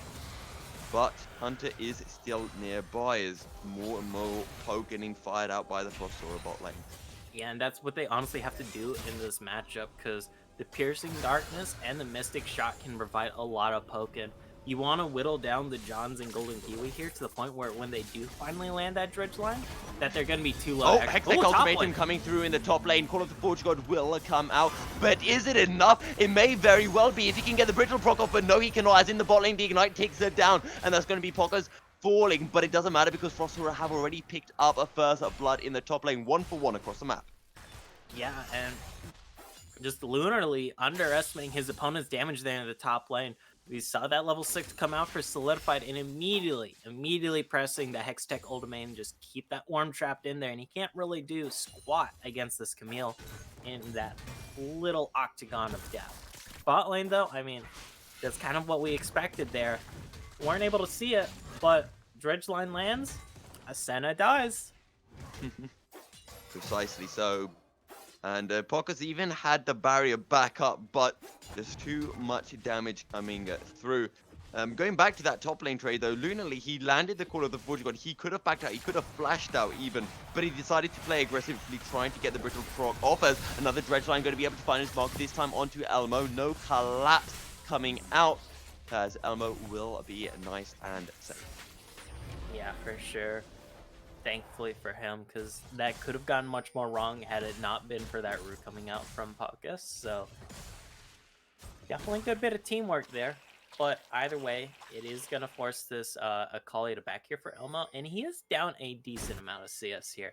About 2 waves separate these two mid laners, and that can be a mildly noticeable difference here if we do see a back come out from Shark, which I will assume is coming out quickly with how low that mana pool is. Okay, as I'm not quite sure what Pockers is doing. Almost looks like he's somewhat AFK, just attacking the brush. However, Lunarly getting engaged upon. Sonic Wave will find his mark. Will a Resonating Strike follow? No, it shall not. And the kills will remain even. Yeah, I do feel like, though, if Hunter had been level 6 for that gank and had that Dragon Kick, we might have seen a little bit of Flash Insect there, but that wasn't available. It's going to result in the Rift-Tailed here for Frost Aura, and that's going to be pretty big for them since, you know, use that to extend the lead in any of your lanes. Although the only lane with a real substantial lead right now would be top lane here for Solidified. So either way, it is still a great pickup here for the side of Frost Aura, and they can just look to break open some tower planings right now, since it is at that right moment in that game before the tower plates do expire. Ooh, Dredge line so close, but yeah. Top lane, Hunter. Actually, John's getting taken down very low, but in the top lane, after Hunter found that gank, he just worked his way down bot, but the engage coming through. Petrifying Gaze does find his mark, as will the Miasma. Elmo looking to go in, flashes forward, the 5-point strike, looking for the damage, perfect execution, and Elmo will find the kill. But here comes the Ragnarok, flash forward on the toe, finds his mark, and the vicious strike seal the deal. And that was just a beautiful play there by Elmo, knowing the limits of his champion to get that execution with the perfect execution, aptly named. Either way, though, that is huge for this Akali in the mid lane, because Elmo, he's going to be able to go in a lot more often than Sharp can flash out of it, and Sharp really only has that Petrifying Gaze when that flash is down. So keep looking at this Akali in the mid lane here for Elmo, because he was down those waves, but might not be for much longer if that kill translates to a lot of pressure here. Pockers stepping forward, looking to find some damage. Mystic Shot won't be able to find his mark, but We're getting to the point where Meat and Pocus starting to have a fair bit of damage as Hunter looking to sneak his way in to the brush through the Alk. Yep, he does have the Rift Herald here too if he just wants to pop that. Both bot laners actually backed here, so he could just pop that down for free, and they might even just be able to get this first tower here. It'll only be Nova bot to respond for now, but there's probably only going to be about one plate left by the time he gets there. Okay, underestimated the, or overestimated the Rift Herald damage by a bit there, but hey. And we've got the Infernal Drake up as well, so that means that the soul of the map is either going to be a cloud or an ocean soul. But actually, we're going to be seeing Dallas Comets backing off, so Frost Aura might be able to pick this one up here as the last Embrace just about missing its mark onto Novabot. Yeah, it would be a little ironic for the last Embrace to hit the Johns on Lucian, but hey. But UT Dallas, they're starting up this dragon. They have everybody, all 5 members here in the area, whereas Meech for the side of Frost Aura, not quite there yet, and that's just going to be a free dragon. Oh no, there's the ultimate coming out from Paucus, but it looks like that Dawning Shadow wasn't enough to steal the dragon. But it is going to be the Ocean dominating the Rift from here on out. Oh yeah, boys. Lots of more brushes to work in. Vision control is going to be even more important. We get to the point where we're going to be seeing about 6 wards around Drakes now. And of course, the Ocean Soul, arguably the best of the 4 souls of the game. Yeah, it's a really memey soul, because it's like, everybody knows about brush cheese, but now there's just suddenly like double the amount of brushes on the Rift. I'm just coming in the bot lane though. Might have a 3v3 breakout here. Sonic Wave with the Resonating Strike comes through, but all the damage will follow. Hunter gets taken down really low, but Nova looking for the kill will be able to find it. Now they can look to turn over onto Meat, and the Undertow will collect its victim. Miasma finds its mark in the Petrifying Gaze. Undertow a lot of damage with the Twin Fangs. Elmo getting bursted down really low. Perfect execution. Elmo will find the Elmo will get taken down. And just a little bit of miscalculation from Elmo there about where his enemy laner was. Cost him there, because had he not been under tower, he would have been out fine. But the true sight from the tower reveals him in the shroud, and that's what helped Sharp get that kill there. We're talking about how this Akali can just keep going in on this Cassiopeia whenever she likes to, but if you do have slight miscalculations like that, yeah, if you do it under tower like that, it's probably not going to work out, because a lot of the reason why Elmo can go in on Sharpie's Cassiopeia so much is because of that shroud, because Cassiopeia does have a lot of her damage tied to the Twin Fang, and you can't point and click someone, it doesn't really work out. Blast coming out to safety from Lunarly as Sonic Wave won't be able to steal the Drake away. Undertow will land, but no further collapse by Novabot, who is currently sitting at very pretty 3-0 on this Olaf, 20 CS, almost, actually 15 CS up on Hunter. Yeah, very interesting that he's also going for tank next. I feel like with this Snowball, he could at least try and opt for a Black Cleaver and then into full tank just to push home this lead he has. But, I mean, his team does also have an Earth Dragon, so more resists he buys, he just gets all the more tankier. It could be very hard for this lineup coming out from Frost Aura to kill this front line of Novabot and Lunarly, since they are all damaged themselves, and if they aren't able to pack the DPS to cut through these tank lines, then that can be very worrying for Frost Aura come into the mid and late game. Indeed. 14 minutes in, 1.5k gold advantage, but we're going to go in. Hookshot comes through under turret. A lot of damage onto Hunter as a TP comes through. Lunarly picks up the kill. Call of the Forge God finds the knockup, but the Hectic Ultimatum cancels it somewhat. Solidified or will be looking to get out. Hookshot away, but Novabot is here. Perfect timing as usual. Looks to find the kill. Will pick up the Undertow. Fires another one. Misses his mark once again. Flash away from Solidified. Novabot will flash forward. The Hookshot will take Solidified out, and the Undertow is just shy of its mark. Ooh, but still really botched there coming out from the side of Frost Aura, and it's not what we expected to see this game after what we saw last game in such a dominating fashion, but maybe a little bit of nerves are getting to them because they're feeling maybe a little too cocky after last game, and it hasn't been working out this game because now they're the ones down. It's 6-2 in the favor of UT Dallas, and it's only getting a little worse as time goes on. However, Kelly is going to get started up, and that second Rift Herald looking to go over to the side of UT Dallas, but flash away as the Dawning Shadow comes through. Now the focus can be turned on to Kiwi, will be able to dredge line out, and the last embrace is not going to be there to be able to lock Kiwi down. Yeah. Oh, Sonic Wave comes in, and a Hunter is hunting. Depth Charge comes in. The knockup will follow through, but the turret damage is not quite there.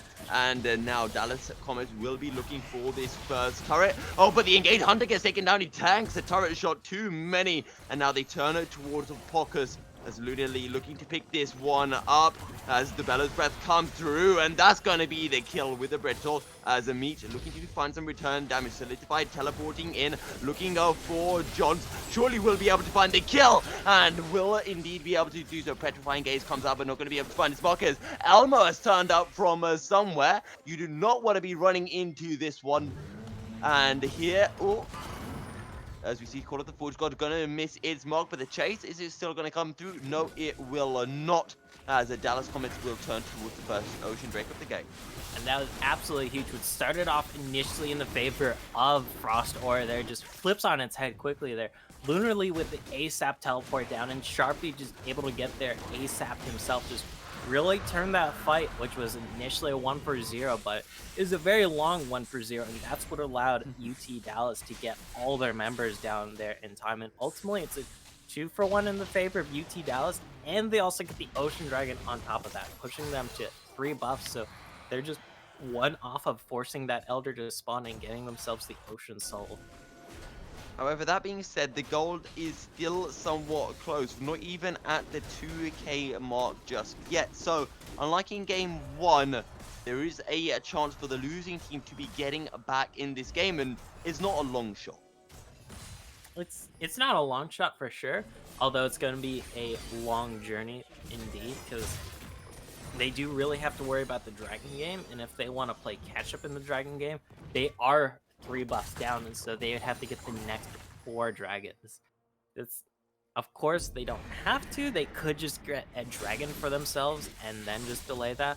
Either way, though, that's still a Rift Herald being popped down in the mid lane here for UT Dallas, and that's going to be a lot of damage on that mid lane tower. And you look at the side of UT Dallas, like, they have a lot of kills, but a lot of kills are actually on their tanks right now. Oh, as the last embrace almost finding its mark, but will not be able to land. Kelly is not available. It did get used in the bot lane, if I'm not mistaken.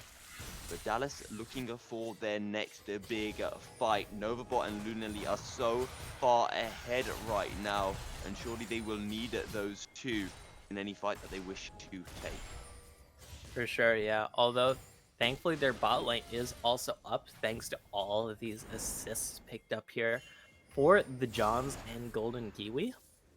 As there are we have so a bit of many a death pings rush coming out. Yeah, I mean, Lunarly, he's tanky, but he's not walking to 3 members tanky. Hookshot comes out, and so does a Sonic Wave, but neither really finding their mark there, as Frost Aura just wisely backing off when the things don't land. The game starting to settle down just a little bit, but we're going to have to keep ourselves on our toes because this can switch around at any moment. Explode with just the simplest of engage. Less than a 1k goal lead now for the side of the UT Dallas Comets, and Crossora, they are slowly but surely catching back up. We've got Baron up in 50 seconds as well. Yeah, this is a very small gold lead for at this point in the game, but also like a huge objective lead, at least for the side of UT Dallas right now, with all the dragons they have acquired and they are matched in Rift Heralds. The only thing is, UT Dallas, they really want to crack open a tower here to crack open this game, because that gold and map control will just be so crucial for them to push the small lead they have right now and blossom it into a very decent. We're also seeing first items completed by everyone on the Rift, and I guess most importantly in that mid lane, Elmo has the Hextech Gunblade, and Sharp has now got the completed Seraph's Embrace. But the ultimate will come in. Dragon Rage kick, but the focus is somewhat split. Elmo looking to go and will find the kill onto Johnson. Now they can look towards Golden Kiwi, and they will indeed find the second kill as well. And potentially that might be enough for Dallas to look towards... Sorry, not Dallas, Frost Aura to look towards the Baron. Yeah, for sure. Although they are very long ways off the Baron and spawn timers are still pretty low. Keep in mind also Novabot does have the smite advantage. Okay. Spoke a little too fast there. Hunter able to nab the level 10 off that scuttle and even it out, but still, there's the first tower being picked up for Frostor, and that's the thing we're just saying Dallas really needs to crack them in this game, and Frostor picking that up is gonna help them a lot. But Elmo gonna get out of that petrified glaze, petrified gaze. I don't know why I'm thinking donuts so much right now, but able to get out of that one just fine, thankfully enough. A bit of damage coming out onto Elmo, but no way to complete the kill. 9 kills to 6, and Frostora now have a goalie. Despite being behind in the kill department, they do have that crucial first turret though. And we're going to be getting that Ocean Drake coming up in half a minute, and I guess somewhat expectedly both teams are looking towards this Drake rather than the Baron. Yeah, because, I mean, we were hyping it up here. It would be the 4th buff of the game for UT Dallas, thanks to their pretty supreme map control early on and objective control. But denying it from UT Dallas would also be pretty huge here for the side of Frost Aura, because they deny that. They deny that Elder win condition that could potentially come out here. Hook lands! And the Hook will be able to find his mark. This is enough to go in for the fight.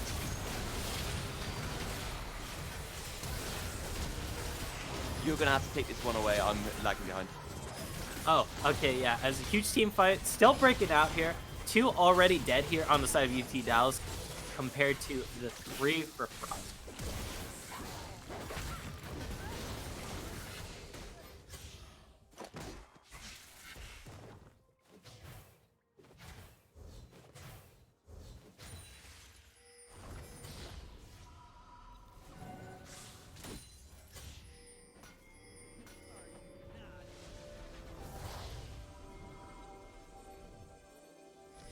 Yeah, absolutely massive here for the Dallas side. And keep in mind also, there's still that dragon on the board here that they're already wailing away on. But hookshot coming out onto this meat. Yeah, as you mentioned, the hookshot coming in. They look towards a Lunarly. Tactical sweep, but the hook is going to land. And now they can look towards a solidified hookshot back in. But this is very aggressive as the Undertow will come through. As Dallas do pick up the Drake, but this is aggressive from Ezreal. The Mystic Shot's going to be able to find his mark, but so will the Dredge Line. Meat will get shielded, and Kiwi will get taken down. Focus finds the kill. Now looking towards Sharp. Good flash away coming through from Meat, and that's the Olaf down as Cassiopeia picks up the double kill. Also finding the kill onto Meat, as now Lunarly is in the middle of the fight, but he gets turned back around. Now they can look towards Elmo. Elmo finds one. So many kills coming in, one after the other. Elmo gets burnt down. That's the ace, and it is going to be Dallas Comets coming out on top after such an extended fight. Yeah, a 5 for 3 after a 4 for 2, and that's back-to-back teamfight wins here for the Dallas side, and they also have that Spirit of the Ocean as well, so that's going to be so much healing on this side. Like, Cassiopeia is just already healing up a ton with that Conquer. Johns is already healing up a ton with that the Blade of the Ruined King, so just imagine that with the constant double Ocean ticking. This Dallas comp is going to be so hard to wear down in fights here from the side of Frost Aura, and things are going to become a bit of a taller order to execute, but even when all is said and done here, Milky, it's still only 1.6k separating these two teams.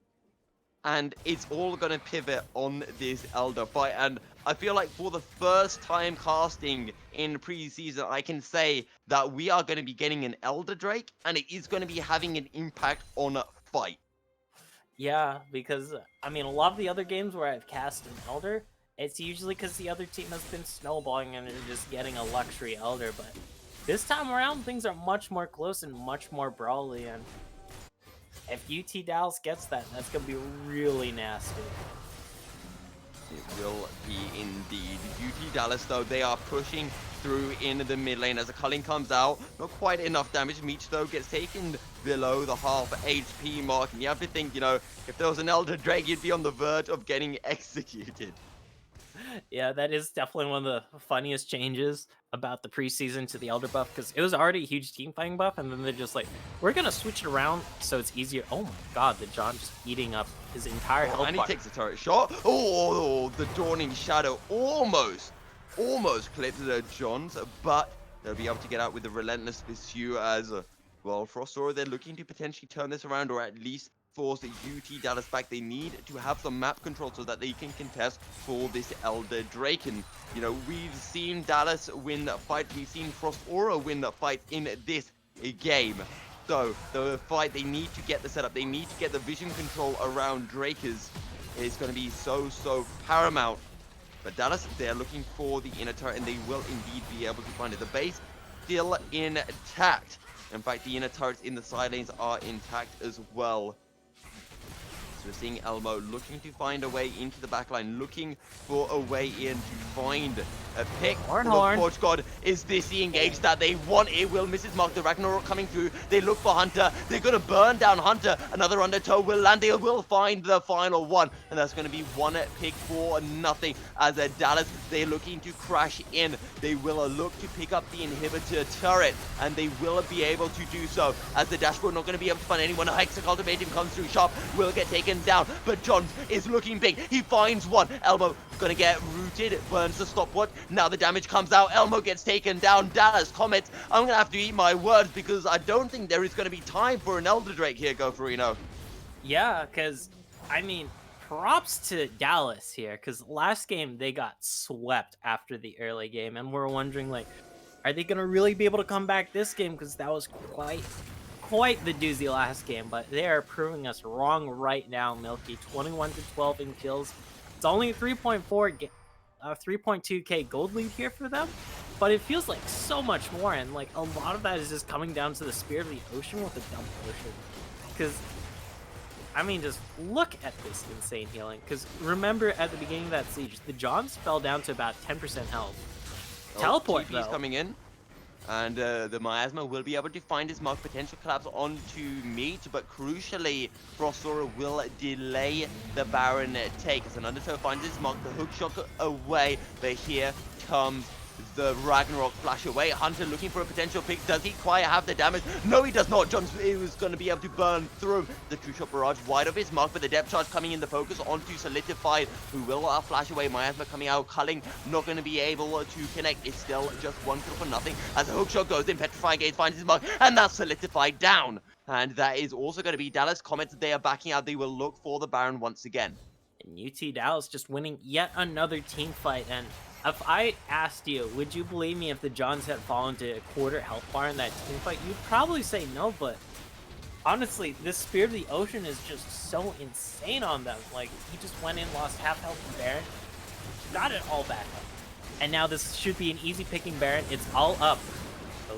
Elmo flashes over, but he's not going to be able to find the kill. Looking for at least one pick off here, but he's getting burned down in the Shroud. Choke and Flip will buy him a little bit over time. He goes back in and he will fall. As now it is a one member down for Frostora. Solidified comes back up. And, well, we have an Elder Drake in 2 seconds, and Elmo will not be able to get into this fight. It's all or nothing. Frostora, they need to find a steal. Hunter needs to come up with a hero play for them now. Yeah, thing is, though, it's like there's a lot riding on Hunter's shoulders right now because his team is on the back foot for the first time this series. Like, we're now at nearly a 6k gold lead. Hocus, you gotta be careful here. You're still alone, Senna, as that is the Elder being started up here by UT Dallas. Hunter, though, he's lurking in the shadows where they least expect it. Look for the Elmo is still down. He will respawn now. The Dawning Shadow comes out, but that will just help Hunter out. Hunter goes in. He does not find the Elder. He does not find the steal. Frostora will lose one man. Dallas Comets now looking to push it through in the bot lane. Pocus surely going to get caught out here as the Call of the Forge God comes out. Pocus will get deleted by the Elder buff execute, and this is now a 5v3 as a Frost Aura. They need to find some kind of a defense. but it's going to be so difficult as the Dallas Comets, they look to crash into the bot lane inhibitor turret, and they will take this fairly quickly. Novabot tanking up all the damage as inhibitor turret number 2 is down. Inhibitor number 2 will fall as well. The backs have come in.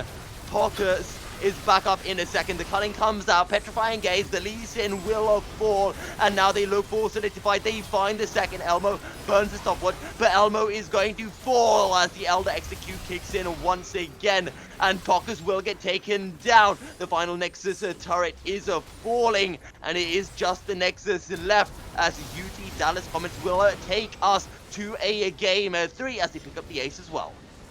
Absolutely massive coming out from UT Dallas, just proving us strong here on the caster desk after last game and last game stomp. And I mean, props to them. What else can I say? Just really impressive work coming out from the UT Dallas lineup. Absolutely fantastic. We asked, we said, what do UT Dallas need to do? Well, they won the bot lane this time, and maybe that's what their go-to for the rest of the series. Sharp also having a fantastic game. Yeah, because the two biggest things they needed to change going into this game is, I mean, you gotta punish that Senna in lane, and they certainly did do that with the Lucian Nautilus. That is peak punishment on the Senna. But also, they're able to just change up their early game fights around those early game objectives, and they're able to secure themselves the objectives, lead this game, and not just like contest for an already dead dragon and then give up 2 lives. So honestly, with that, game 3 is anybody's game at this point here, Milky. Yeah, and I also want to take a quick look at the damage charts as well, because we're seeing Novabot just lagging behind, and 2 and 9 in the game, just unable to really find what he was able to do in game 1. Yeah, honestly, like night and day difference between game 1 and game 2 here for UT Dallas. Well, heading into game 3, I'm sure Frost Aura will be looking to get back to their winning ways. We're going to be heading into a short break, but don't worry, we're going to be right back in just a jiffy with game 3 between Frost Aura and T Dallas Comets. Stay tuned.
slow-mo. I'm a god, but I action if you don't know. Homie, better put your pride aside. I'm a Benz, get more like a Volvo. Your best stuff looks like my words. Synapses, fire, and burst. Got the whole crew with me, about to do damage. You know we ain't average. I ain't gonna say this again, but it's in my time. Better look in my eyes. I'm a genius in the skies with my heart on my sleeve. If you force, you will block to a king in his prime. Everybody got a line. Sit back with the stars in line. I finesse like my life on the 9 was a diamond in the rough, and now I shine. No one could stop us, they'll try, but they won't. Nada nos puede parar. Oh no, we're wide awake now. Our eyes are wide open. We're running this world. We're keeping it turning. We're living like giants. Yeah, giants. We're bigger than giants. We're giants. Oh, sleeping giants. Sleeping giants. Yeah. Shutting it down. Been in the ground and my people all up in this place. Spinning this thing. Go to my rank. Royalty up in my veins. I'm loco, think I'm so cold. I say something, ain't no going back. Now they ask where Kiki's at. I'm like, you can't hang with that. 쏟아져 빛이 멀게 된 눈이 멈추지 않아. Once we go, 내게 넣은 날로 모든 배 빨리 달려. 넌 못 따라와. True damage we do it. True damage 보여줄게. 뭐든 쉽게. 이기든 지든 my crew make the beat. No one. Welcome back, ladies and gentlemen. If you're just tuning in, UT Dallas Comets have tied up the series against Frost Aura. Both teams now sit on 1 game apiece as we look to be heading into picks and bans for Game 3. Go Farino, we've seen both teams at their stronger points. Who do you think is going to be clinching this one? Honestly, draft is going to be really telling here because in game number 1, we saw what happens when Frost Aura gets away with the draft. But game number 2, we saw what happens when UT Dallas is able to counter that in the draft. Because honestly, it was a night and day difference between game number 2. And a lot of that just honestly comes down to the way bot lane was drafted for UT Dallas. And a rather interesting stat to bring up is in all of the games that Frost Aura won, there was only one of them that was a 2-0. The others were all 2-1s. So that's something to potentially watch out for, that they are used to dropping games. We'll have to see how this affects the upcoming game. Something I do want to mention, though, is we did see that Akali getting banned from, in the draft for game 1. Wasn't banned in game 2. How do you think Elmo fared on that?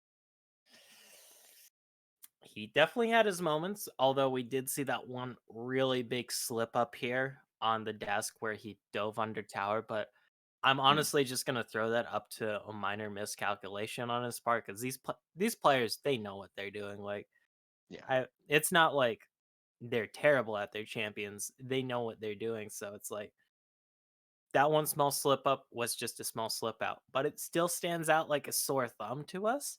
Not to mention, it did also swing the balance of lane pretty hard. But Yeah. I do think he did do fairly decent on the Akali, all things considered.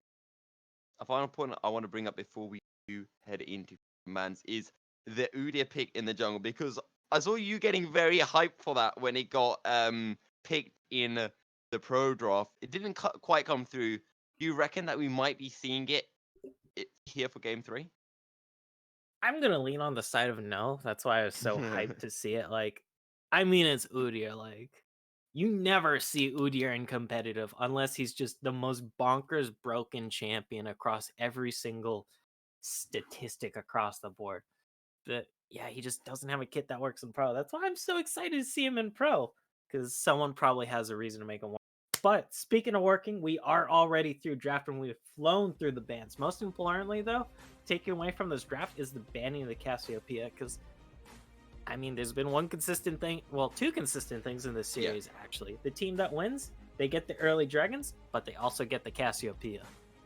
Yeah, the Cassiopeia has been winning those, has got the wins so far. Also seeing that Ivan banned once again as Frost Aura. They locked themselves in Desire. And UT Dallas, they say, okay, if you want to go Rakan, we're going to blind pick the center. Yeah, for sure, because Xayah Rakan is still potent, although Rakan is not the best punisher of Senna compared to Nautilus and Blitzcrank. Like, I definitely sound like a broken record here, but Nautilus and Blitzcrank just screw over Senna so hard in the laning phase. It's not even funny. That's part of the reason why their ban rates can be so high in solo queue right now. But we Oh. are going to see that Skarner, though, that was actually banned away last game. And that's what's piquing my interest right now, Milky. Yeah, I'm interested to see how this Skarner pick will work, because actually it was a Dallas who banned away the Skarner in game 2, and they're the ones picking it up. So maybe Skarner is back to a strong jungler again.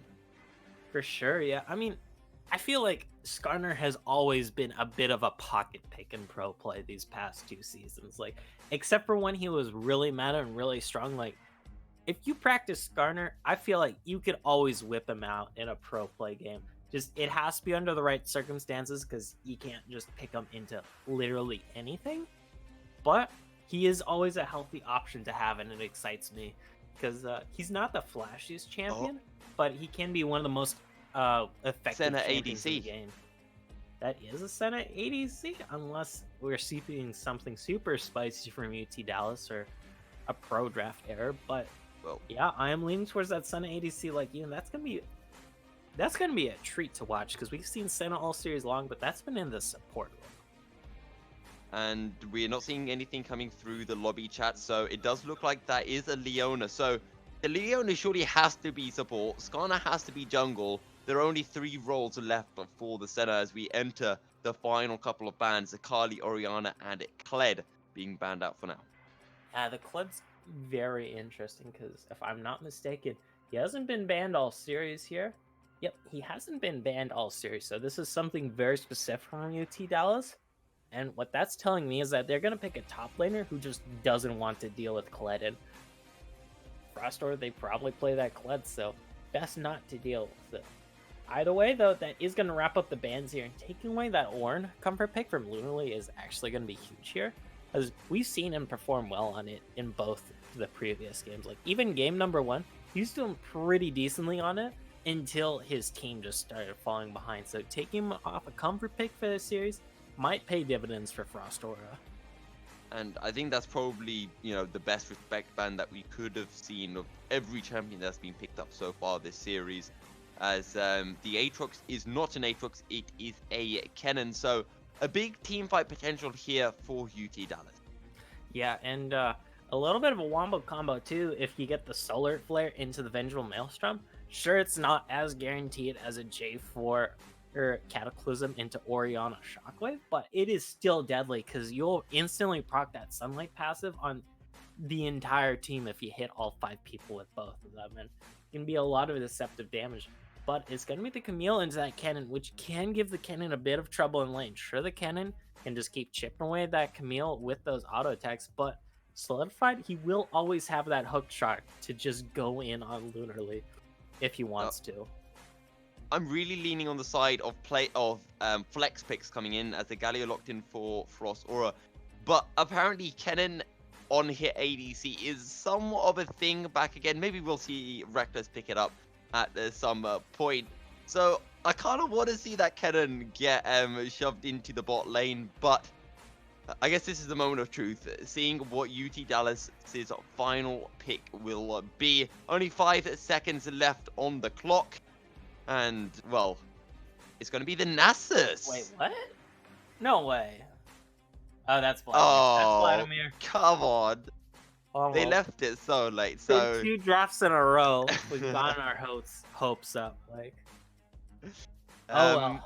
Either way, though, the Vladimir mid lane into the Galio, most likely, that is going to be very interesting. Wait.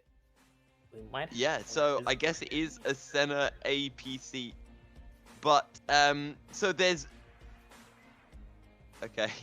So I'm getting somewhat confused for a second, but never mind. The placeholders that we said are indeed what they are, if that makes sense. So Aatrox is Kennen, Nasus is Vladimir. Actually, weirdly enough, Gofrino, I was thinking that, okay, they've got a Kennen. What else kind of syncs up with the fight? And I thought, Vladimir. But something was going on in my head, and I thought, no, Vladimir can't get picked up. It's wrong into this comp. They need something to like dish out some range damage, just because, like, I have a mental block against Senna, I think. Yeah, I mean, the thing is with Senna is that due to her very slow auto attack, she doesn't have the biggest DPS. She's much more of a bursty champion. So definitely not going to be pumping out that range DPS. And that's going to that could spell some trouble here once the Galio for Elmo and then Hunter's Olaf, they start picking up a little beef in the itemization. Because then you aren't really going to have methods to just consistently chip through it. But, I mean, Vladimir Kennan with Leona can be extremely disgusting if you pull off that combo right in a fight. That's not even considering the potential of a multi-man Dawning Shadow here for UT Dallas. But there's a lot of conditionals in this team fight, I feel, for the side of UT Dallas, so I do feel like they came out on a bit of the wrong side of the coin with this draft. Sorry, was that a handoff? I actually don't want to say anything here until I see what gets locked in. And the teams are taking their times a little bit with the in-game picks and bans, but I want to see the flex fix. But one thing we do know, Frost Aura, we know where everything is going on that side. And I want to look towards Solidified because he's on this Camille pick again. And I think he has been a consistent performer for the team, playing very well on the Aurelia. And I thought he had a good game on the Camille as well. So I'm looking to see whether he can step up. Also, Hunter now has the Olaf. Such a big difference between the Olaf and Lee Sin in game 1 when Novabot had the Olaf. So let's see whether Hunter can replicate that Viking power. Yeah, and to go back to this Camille pick for Solidified, we do have a bit of a makeshift bouncy house here. It's definitely not the J4 Galio combo, but Hextech Ultimatum shares a lot in common with the Cataclysm, except it's just one person, but you can still lock someone up and just completely keep them trapped there between that and the hero's entrance. So definitely look for those combos in fights, or even Elmo can just use the hero's entrance on Hunter when he goes in and gets in the back line. A lot of options for Galio here for Elmo, now that I think about it. And it's going to be interesting to see how team fights work out here and who he decides to use the grand entrance on. Yeah, well, it is going to be the Kennen top and the Vladimir in the mid lane. So no flex picks coming through for game 3. Senna ADC. Gofrino, what's your personal thoughts on Senna ADC compared to Senna? So it's kind of hard for me to vocalize this because I have not seen Senna enough as an ADC, because I see everybody lock her in as support, not to mention mostly an ARAM where she was kind of absolutely broken last patch.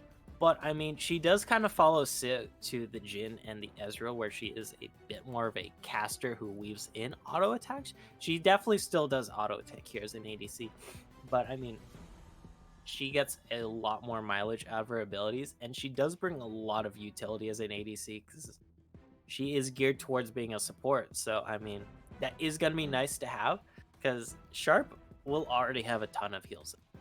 You chalk in heals from the Johns as well.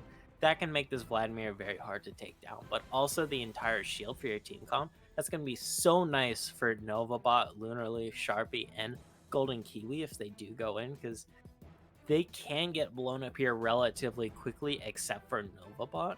So, I mean, having an extra shield for about, I don't know, a few hundred health, that always helps you with the all-in. We'd like to take this moment to bring you a quick message from our sponsors, Midwest Esports.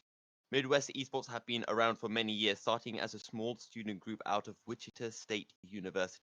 Since then, Midwest Esports has grown to be a veteran organizer of tournaments and events throughout the US. They host tournaments for games like League of Legends, Rocket League, as well as Overwatch. For more information, check them out at midwestesports.com. And on that note, we're going to be heading into a short break. We'll be right back with a third and a final game of the Upsurge Premier League quarterfinals. Stay tuned.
Welcome back, ladies and gentlemen, as we make our way onto the Rift for the final time tonight.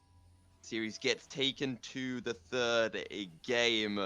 Frostora against UT Dallas Comets. We're going to be seeing the center for the third time tonight, but it's going to be picked up by Dallas, and it is going to be in the ADC role.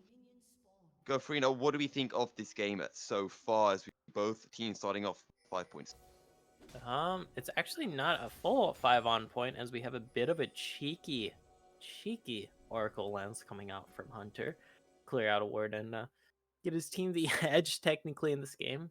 Plus 30 gold, but hey, gotta bump up that vision score somehow. And the one thing I do want to mention is this Skarner pick, because if Novabot can't make it to work, I feel that Hunter is just going to be able to run circles around him in both the lane presence and the CS. Yeah, because it can be a little bit tricky here for Nova Bot, because he will have to go through the Idol of Durand taunt from Elmo on the Scalio. Not to mention, Meech can always press the Feather Storm and just instantly dodge out. There's a Ragnarok from Hunter, and Solidified, he might just be able to get out of it thanks to the Hextech ultimate, because if you Hextech ultimate the Skarner, he can't really get too far, even if he uses the ultimate on you and tries to drag you away with that Impale. Both junglers will be starting bot side, and actually Novabot very quickly making his way to the bot side of Frostora, looking to pick up these Raptors as Hunter busy taking his Scrugs. Yeah, this is actually a really insane read coming up. Oh, grand entrance, the ignite as well. They're going all in on Johns, who's forced to flash away. The feathers still coming through, but not quite enough at damage as the shield of a Daybreak lands onto Meech. And it's going to be a somewhat even trade. If anything, actually, I think Dallas might have come out on top. Yeah, although the biggest difference between Dallas and Frost here is that flash being down on the Johns. All it cost was the ignite from Pockets, and the Senna doesn't have heal either, since the Johns opted for that teleport for the lane prio. So next time that grand entrance lands from Pockets, it could be the end of the John. However, we say that, but Johns is already back up to full HP here. Both ADCs having used up all of their pots, but it's going to be a tricky one. Ignite is down for Poco, so he will have to be careful. Golden Kiwi still has his available. And that's just going to be a matter of what happens here in about a level or two, I feel, since Golden Kiwi probably wants to regenerate a little on this Leona, or even hit that level 3 so he has that shield and boot break, just for all that extra tankiness. Yep, as actually Novabot might be getting caught out here by Hunters, and Undertow will land, but no further collapse in for Frostor. And once again, as we saw in games 1 and 2, we've seen a couple of close moments, but nothing substantial. Grand entrance lands onto the Leona. No blade caller just yet. Will come through as the last embrace finds its mark. Yeah, and it's just a lot of damage already coming out from Meech there. We saw the Johns have to play around those feathers, and that is one of the hidden strengths of Xayah, is that oh, the flash. Oh, the flash, then its blade comes in, grand entrance on top, flash away. Oh, but it will be the double CC as Pocus does a dash to Meech and takes the last embrace with him. Yep, but that's still a flash down for Meech here in this bot lane, but it did cost both of Kiwi's summoners there. So overall, that's another trade going in the favor of Frost Aura. So they gotta be feeling good, because this kind of harks back to game number 1 where UT Dallas, they're trying to make a lot of things happen, but they just didn't happen, and that's what ultimately helped them fall so far behind, was just all those little minor mishaps in those engages. Pocus looking for the grand entrance. When will he go for it, as he has to be careful, getting spotted out by the minions temporarily. Tactical sweep comes through in the top lane, and Solidified having a decent time once again, but the last embrace finds his mark. Oh, sorry, not last embrace, that was Gleaming Quill. Yep. Still, though, pretty calm in this bot lane, all things considered, despite the aggressive-looking stances. Nobody has gone all-in since that last little gank. Although, speaking of all-ins, though, we have a little bit of an all-in in the Elmo does have no mana to follow this. But Hunter, he's starting to solo out this Ocean Dragon first, even. That's going to be absolutely massive this early on with how aggressive some of these traits have been.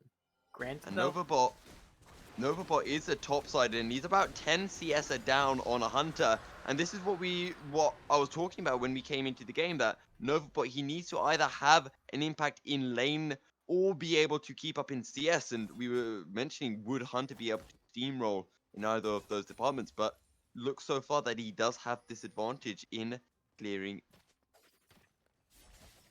Yep, and we'll see if that affects the top lane, because I mean, a lot of harass has been going down onto Solidified. He's been able to stomach most of it so far, thanks to the crafting potion, just playing it safe.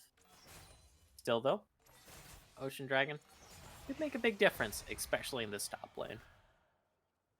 Frostora looking strong. Blue side has won both games so far, and by that logic, Frostora are looking good for game 3. Second Drake is going to be in a mountain part of me, so we're either going to be getting an Infernal or an Ocean Soul. We had an Ocean Soul for game 1.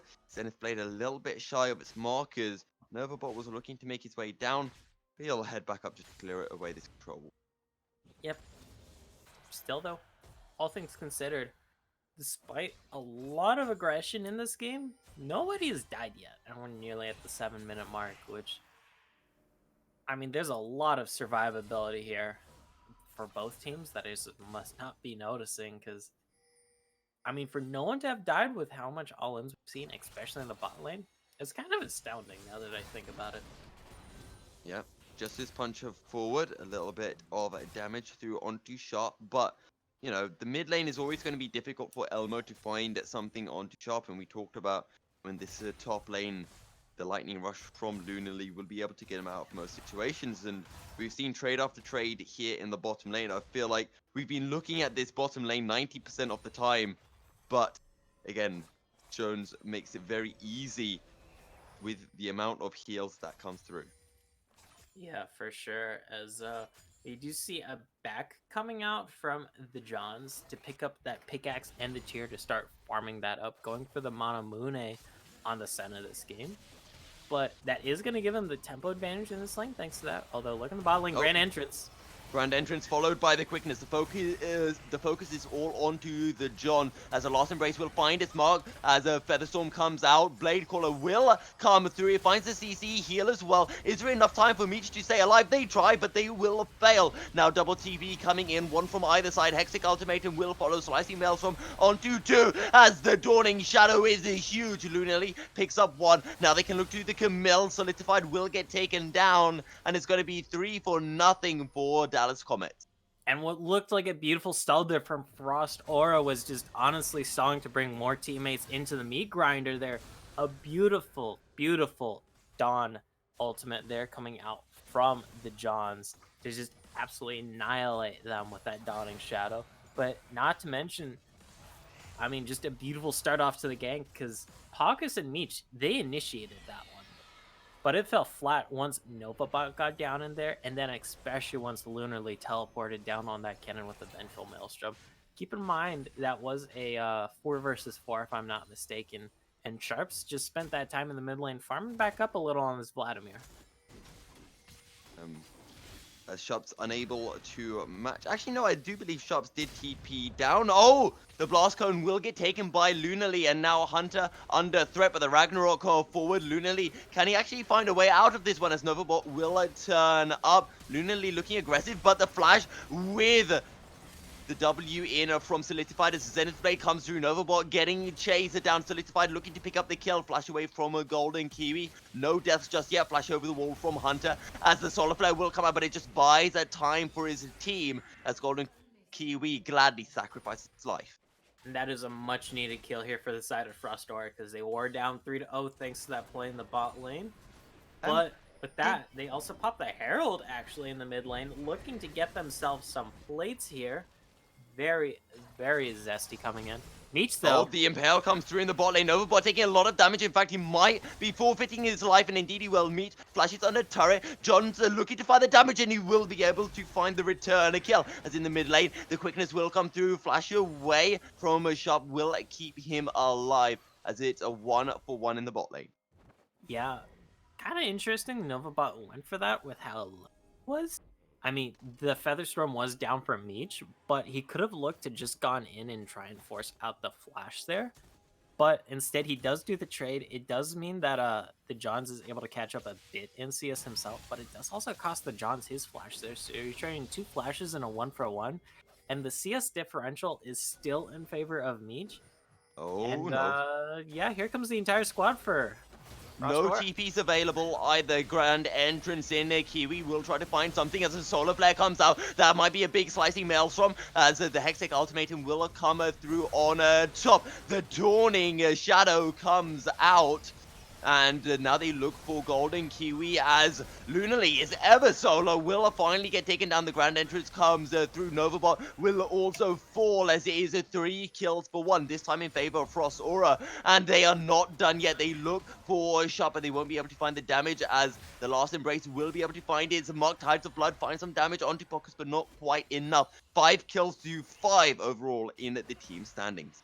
And Frostar have just been playing really well to come back into this game. Might not be done yet, though, Milky. The taunt will get channeled, but the Sanguine Pool will take Sharp out to safety. As we're seeing Hunter just soloing up the Mounted Drake. This is the second Elemental Drake of the game. If Frostora can pick it up, and indeed they can, Hunter may have to sacrifice his life. No flash available, and he will get taken down. Johns picks up the kill, as we will be getting the Infernal soul on the rift. Ooh, and that's gonna be pretty big here for the side of Frostar. They nabbed themselves that second dragon of the game, as you mentioned, but it's gonna help their front line be tankier with all those extra resists. And they do have 3 frontline members here that will very much appreciate that. Still, though, it was forfeiting the life of Hunter, but I do feel that was worth it for the side of Frostar there ultimately, because they got the 3 kills in the bot lane and the dragon, and you traded that for about 2 kills. And everything going well. I want to say going well for Frost Aura. They've got 2 drakes, but the gold is still dead even. 1 kill in favor actually of the Dallas Comets, and no turret yet to be taken. Yeah, I mean, it's kind of similar to the last game where it took us a while for that first tower to be taken up. Oh The John's no, doing a collapse lot of coming threat through. here. The Johns, as you mentioned, is all alone. Grand entrance in, no way out. Shutdown goes over to Meech. Yeah, interestingly though, Elmo actually committed his teleport to that play, which I feel like was just pure overkill at that point. 'Cause you're already sending 3 people to kill an ADC without flash. Like, do you really need the teleport there? Either way though, that is still a kill picked up here for the side of Frostora. That's going to give him some pressure on this bot tower. We'll have to see if Nova Bot and Golden Kiwi are able to hold him off. It does look like they will be for now. Still, though, that is another advantage here picked up for Frostor with a free kill on an overextended the Johns. Now, we have been requested to talk a little bit about the new support items that have come through with the changes coming in to pre-season. Would you like to run through them before these teams decide to start fighting again? I have a feeling I'll be cut off a little here, but basically I asked a high elo friend of mine, like, do the 80 support items make a difference? And he's like, not really. Like, it's mostly for like Pike, Senna, and we see Golden Kiwi.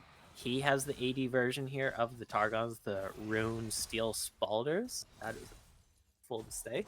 But yeah, it's definitely a bit of a change, but it's not a huge change in terms of game flow because you're still getting the upgraded Sightstone about this, or the upgraded support item into Words about the same time you usually would last season. So, I mean, we will have to see though, because we've never had 80 support items. Top lane. Oh, hookshot goes in as the slicing maelstrom will just force Frost Aura to not go in onto the solo cannon, and no further kills coming through. But going back to the support items, I feel like one of the biggest changes is the fact that they automatically upgrade now, which just allows supports just to build towards that first item a little bit earlier and just have a bit more impact in the earlier stages of the game.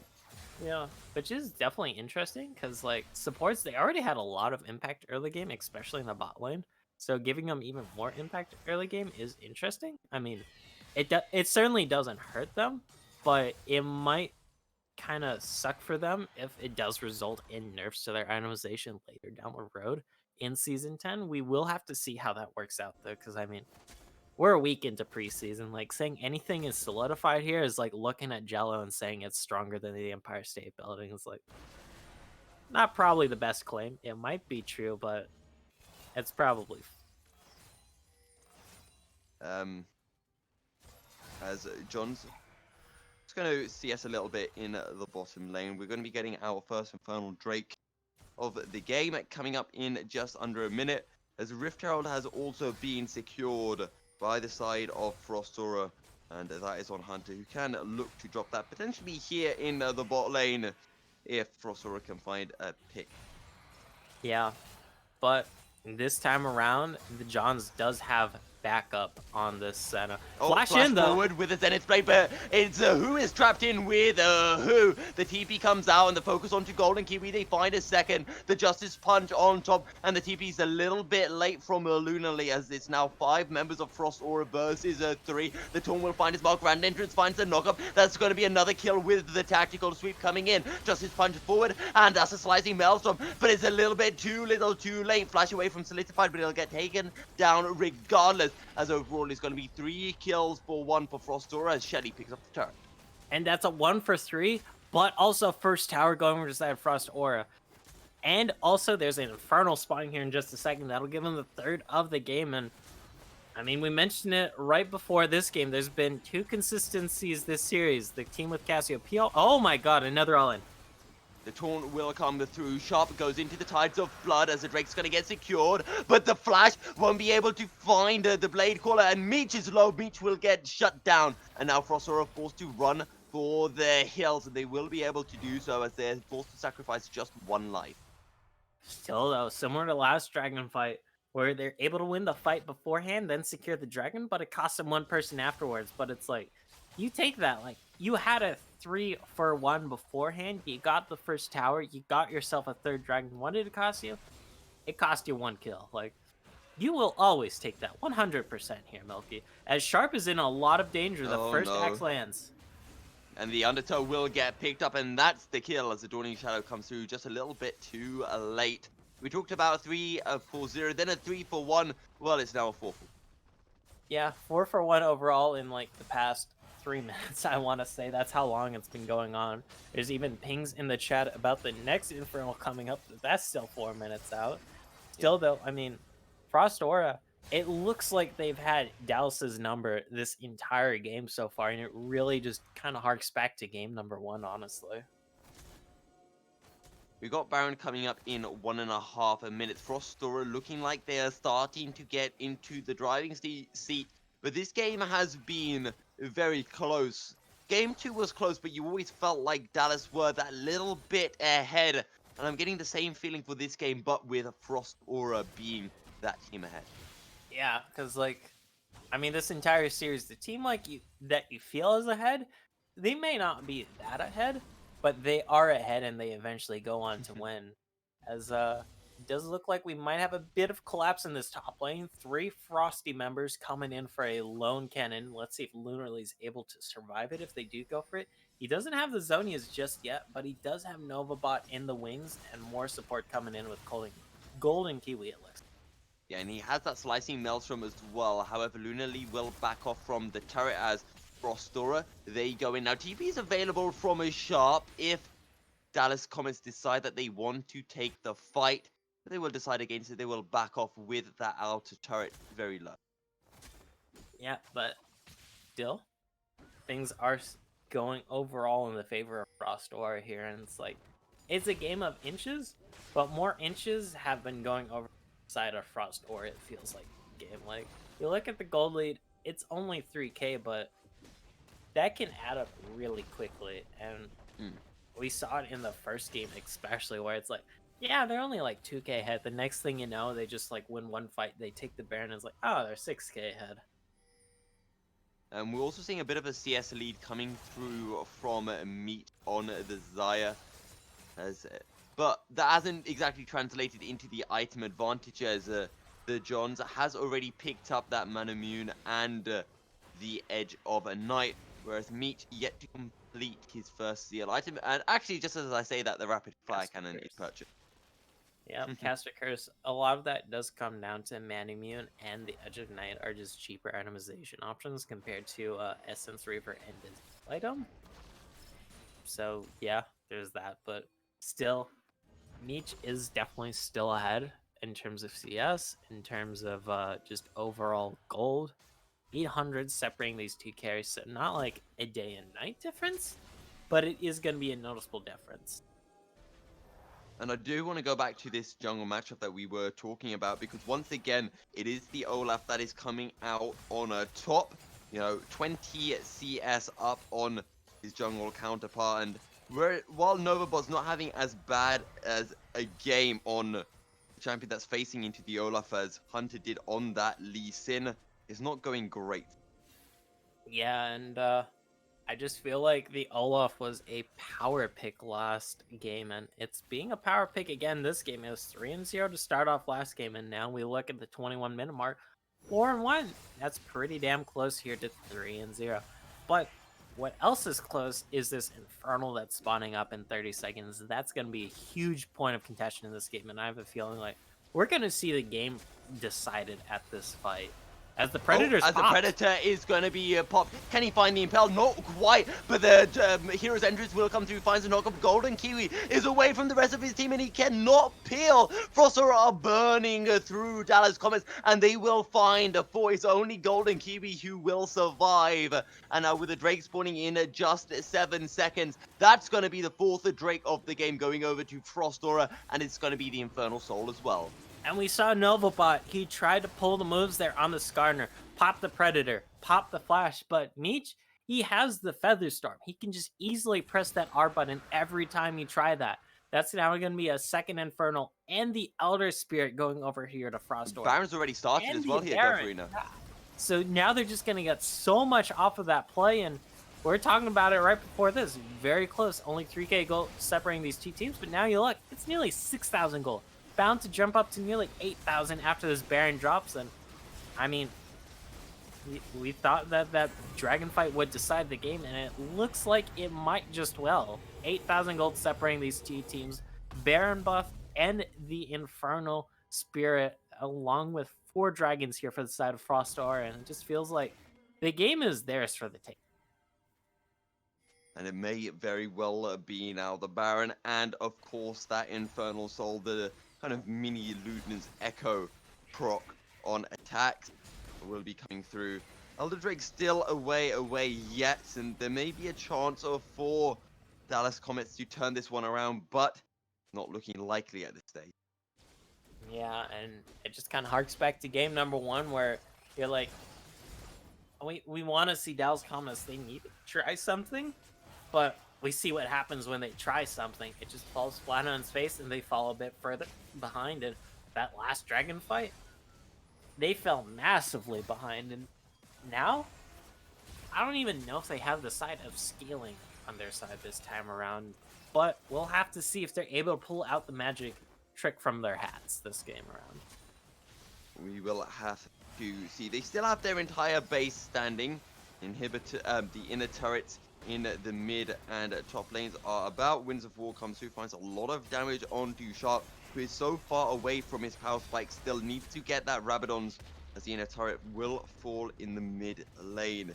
Frostor just looking to slow push forward, as we're seeing Lunarly looking for a potential way into the backline, find that big slicing Maelstrom. As Frostor, they will rotate to the bot lane, and they will pick up the inner turret there as well.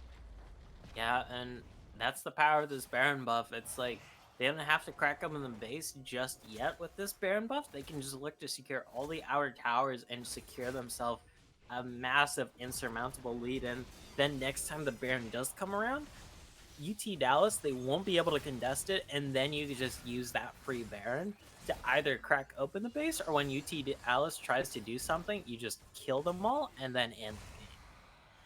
Now, all summoners are available. Sorry, all ultimates are available for both teams. Frostora have all of their summoners up as well. Dallas Comets missing a couple here and there. Golden Kiwi and the Johns with their flashes down. So, a fight. Everything is there pretty much for both teams, with the exception of 3 flashes for Dallas Comets. They will potentially need to find a fight here. When do they decide to go in? Is it when Froster are close to getting an inhibitor turret? Is it when they're going for the Nexus turret? Or do they wait until after that? I mean, honestly, it has to be sometime within the next minute or two here, because... Oh, here we go. The Impale will be able to find his mark. The Hero's Entrance comes through on top. That is a big... The Dawning Shadow does practically nothing. Sharp will get taken down. Actually, he'll burn the Zhonya's first, but he will instantly melt down after that. Lunali is the only one surviving, but he is in the top lane. The hookshot comes through. Slicing Maelstrom will find his mark. Solidify, taking no turret damage. Hextech ultimate him in, and that is going to be the ace of Frost Aura. It was a close game, but they exploded in their favor in the last 5 minutes. They will head to the Nexus, and they will be your Upsurge Premier League semi-finalists. And just right when we're talking about UT Dallas, they have to find the fight here. The fight finds them instead, and Frost Aura just able to completely clean house there with an easy 5-kill ace there into ending the game. And I mean, honestly, aside from that game number 2, Frost Aura have looked solid all series. Because keep in mind, even in the game they lost in game number 2, they were really close all game long. It was just a difference in the Dragon objectives, and then just one big fight that dropped them there. But with that, though, they're looking really solid as they ticket their punch to the semifinals. They are indeed, and so well played by Frost Aura in games 1 and 3. As you mentioned, it looked a little bit iffy in game 2, but they came on top. So, is that time of the night again, Gofrino? Who are we giving our MVP vote? Oh, that's a hard one, actually. I have to feel like it goes to Hunter, honestly, because he was one of the really deciding factors in what won Frost Aura games number 1 and 3. Sure, solidified, he played solid all series, but I never felt like he was the win con. Elmo too was pretty close, but he did have those few minor flop ups in game number 2 that really held him back. And the bot lane here for Frost Aura, we saw what happens when they pick a winning lane, and that I feel like is a huge strength of them. But Hunter, he's just been solid all series long, and I have to give the MVP to him. See, I feel like you're going for a different method for MVP than I would go for, because I agree. I think Hunter played fantastically well in games 1 and 3, but in games 2, he got punished super hard on the Lee Sin. I think he was something like 2 and 9 at the end. But I think that kind of highlights just how important he was for the team. When he doesn't pop off, when he doesn't have a good game, the team falls behind and loses. Whereas in the 2 games where he did play super well, the team step up and up with a big win. Yeah, and if we take a quick look at the damage graph here, surprisingly, the person with most damage that game was Elmo in the mid lane on this Galio, which is not what you expect when you have a pretty decently fed Zai in the bot lane, a Camille who's doing well in the top lane, and an Olaf who's just popping off in the jungle. Like, I mean, Elmo was 5-0 this game, definitely no slouch, but it's like you never look at the damage charts and immediately think like, wow, I think Galio just out DPS'd everyone that game. But it's like, you know what? Props to Elmo, and like he definitely was close to getting the MVP in my, not gonna lie. Well, Hunter will take our MVP then. Thank you everyone very much for tuning in. This was the Upsurge Premier League quarterfinals as Frost Aura will take the victory against UT Dallas Comets and make their way to the semi-finals. I've been Milky Cyril, joined by Goforino. We wish you a good night and stay tilt-proof on the Rift.